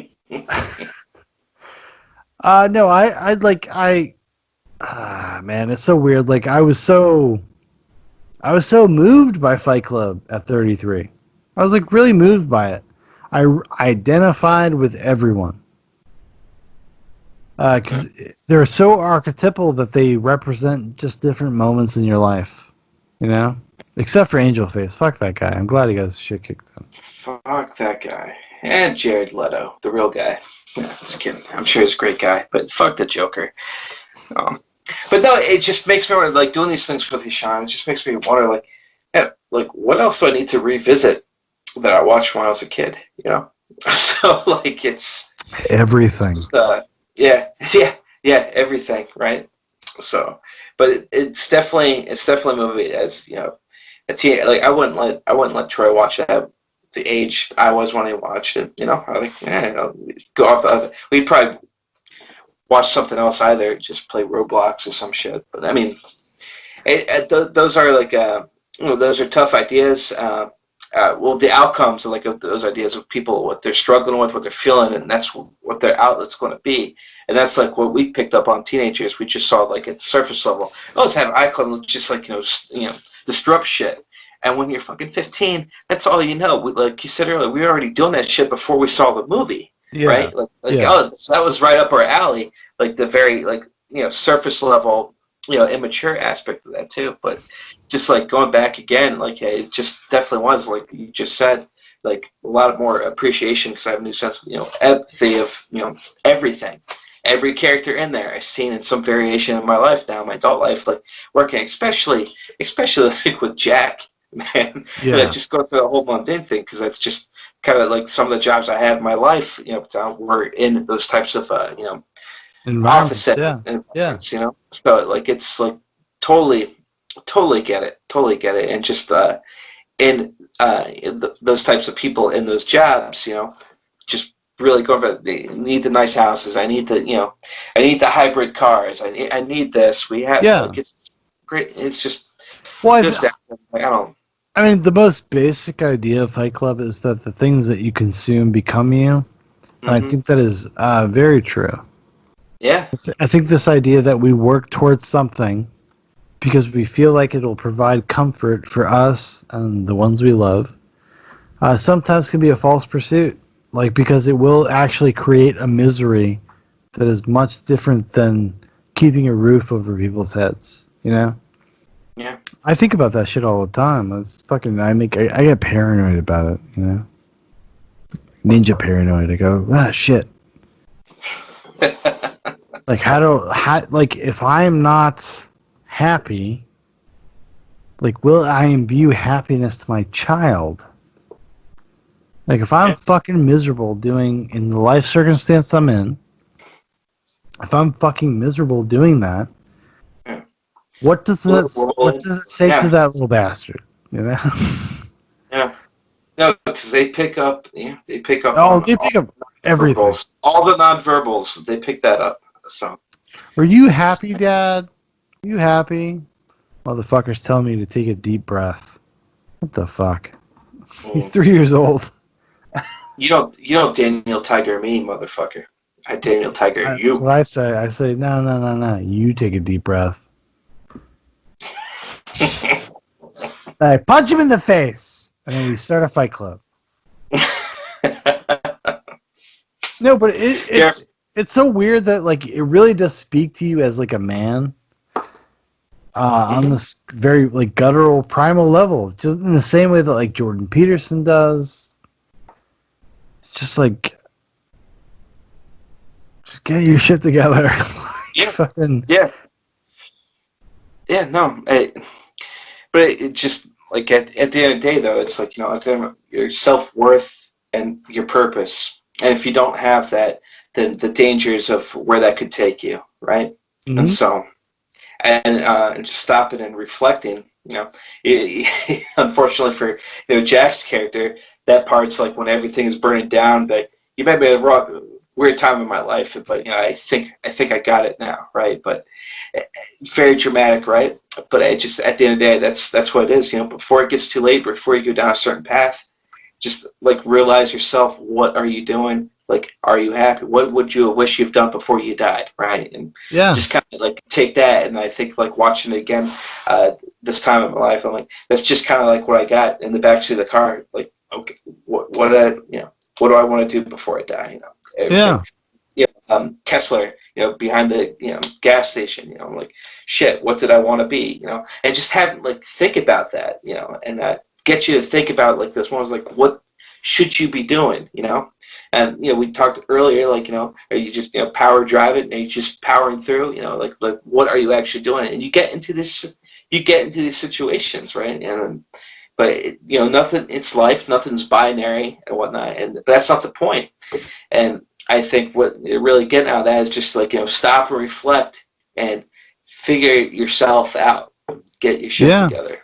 And so definitely get that message at 13, 14, or whatever the fuck it was when we watched the first time. But on that prime age, 34, man, that's what I got out of it this time. And it was really fun watching, knowing that you were going to watch it this time, and and reading the book a couple weeks ago, and everything. It was just it was great. It was a good time, man. It was a really good time. No, And it really was. I started listening to the Pixies again, put them back on my phone, and just go through. It's just yeah, really good times, man. Well, because it is a nostalgic trip back to a different time in our lives, and then to have it kind of come full circle and like really be able to like understand the themes, like just at this early age of understanding, like, oh, I know what they're talking about now. Mm-hmm. I thought it was just all cool nihilism and existential thoughts and fucking proving yourself and who is cooler and who is not. And now you're just like, this is the saddest fucking shit I've ever seen. Because it is your life in some sort of weird way. Like, or maybe it's my life. I will not say ours. But it is like, I just like really felt it on a deep level. And I was happy to have understood that I moved past some of it. Yeah. Because like I could see how attractive some of that nihilism is. As a person that is like mildly self-destructive, does not want happiness on some sort of guttural level, I was just like, fuck, man. Yeah. Like, I'm very happy that like things did not end that way. Yeah. Snapped out of it, man. And that's part of Well, I have the good fortune of having people in my life that stayed with me through that, like, and not everybody has that. So I have a deep sense of empathy for the people that like get caught up in that shit. I really do.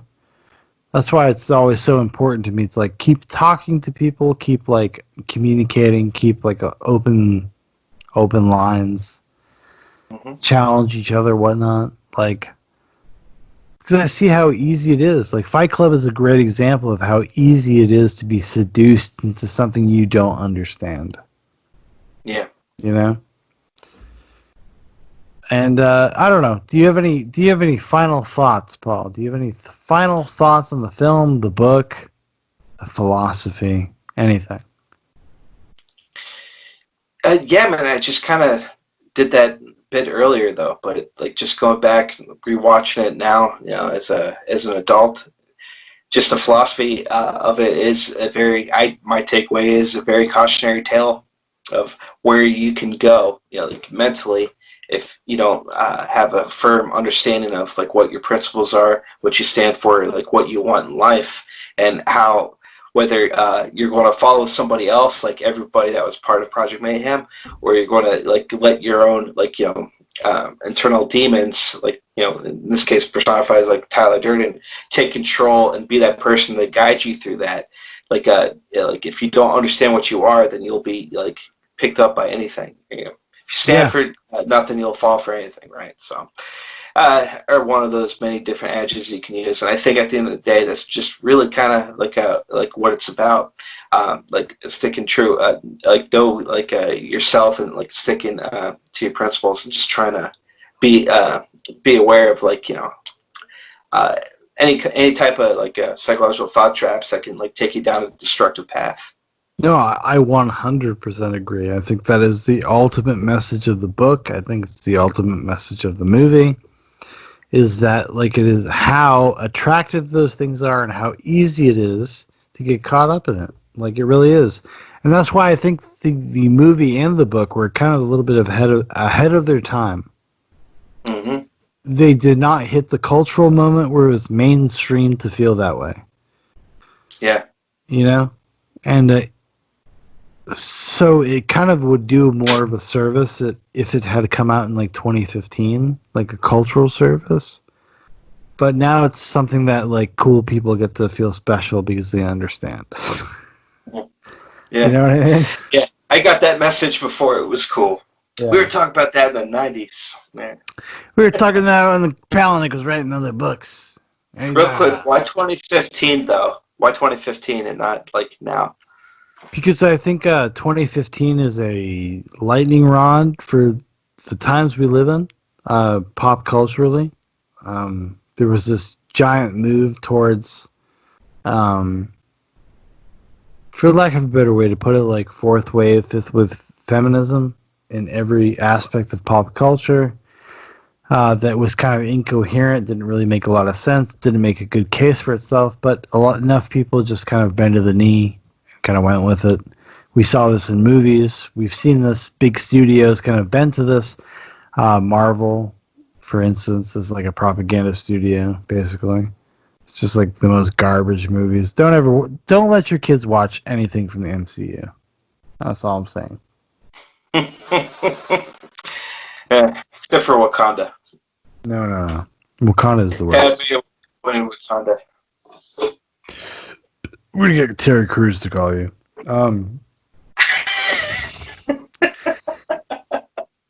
No, I think we're in a very weird time, man. I really do. Yeah. And I think Fight Club speaks to a lot of the weirdness. I really do. Especially for young men. And I Yeah. don't and the dangerous thing about Fight Club is that like you can kind of see both sides of it. Like you can see how it's attractive, you can see why it's not great. So if you're a young dude, it's kind of a Rorschach test, a little bit. What do you get out of the end of what do you get out of the end of Fight Club, the book or the movie? Like what do you get out of the end of, what do you think what the meaning was? You're gonna get 1,000 different answers. Yeah. But smart people like me, Who drink distinguished bourbons. 1776 shall rise again, said the humble water filter salesman from Austin, Texas. If you keep repeating it, they'll catch on. They'll catch on. Then I'll Someday, lose its Paul. oomph. So, Paul, I'm not explaining jokes anymore. Like, it's just my life paradigm now. So, I did this brilliant documentary about the meaning of the monolith, and I got a thumbs down from somebody. I was like, "You're a What? disgusting pig. You're a pig. You're a pig." Shit, thumbs down was Rob Ager. So. Well, if my dad, that would both like make your day and crush you at the same time. yeah, because I call him Daddy Yeager. You know. You know, my dad's dead, so I get to look for a dad. I'm sorry, Paul, you're fucked. But you gotta live forever and disappoint you forever. My dad only got to disappoint me for a certain amount of time. What about your final takeaways, man? My final takeaway is like I love the movie coming back to it after so long. I did have the same familiarity. Like I could like literally recite the lines back to the movie in my head. Like I knew every detail of it. But I connected with it so much more. Like it meant so much more to me. And actually like I felt the resonance of it. Like I just like felt something deeper about it. And I felt like I understood it in a way that was like more primal, more guttural, in a way that like as a kid I reacted to it primally, but intellectually now I understand it primally. Like I understand like what motivates that. Like why do I want to be like that? Mm-hmm. And I think the movie makes a great case for it. I think it makes a great case for the maintenance of that and the importance of that. And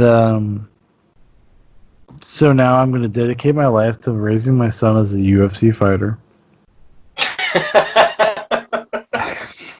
I'm just joking. My kid reads books. Fuck off. Just get him in the box. There's more money in it. Yeah, I know. More money, but less honor.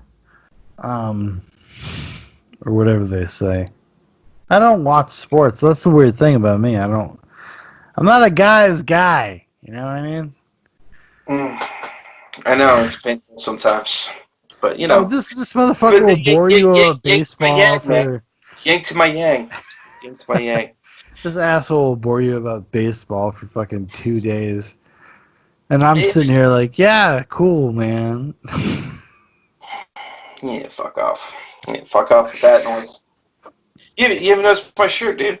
Fucking moose with Red Sox on the back. Oh, no, trust me, Paul. Sweet. I noticed it, but I did not feel it worthy of my mentioning. Ah. Good night, Zubox Station. All right, everybody. Well, hey, we had a kind of rambling, deep, introspective conversation about Fight Club, the movie and the book. So thank you so much for listening. If you'd like to know more about Zubox, check out the links in the description. Okay? We got Facebook. We got Instagram. We got my personal Twitter. If you'd like to make a recommendation for anything you see on the daily videos or for Zubox Goes to the Movie in the future, leave it in the comment section. I'll put it on the list. And I've just realized how drunk I am, so I'm just going to end it.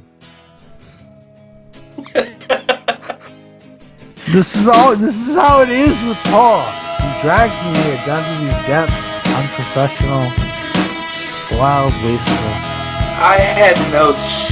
I had notes too, Paul, and we got through none of them. We'll see you next time on Zubox Goes to the Movie.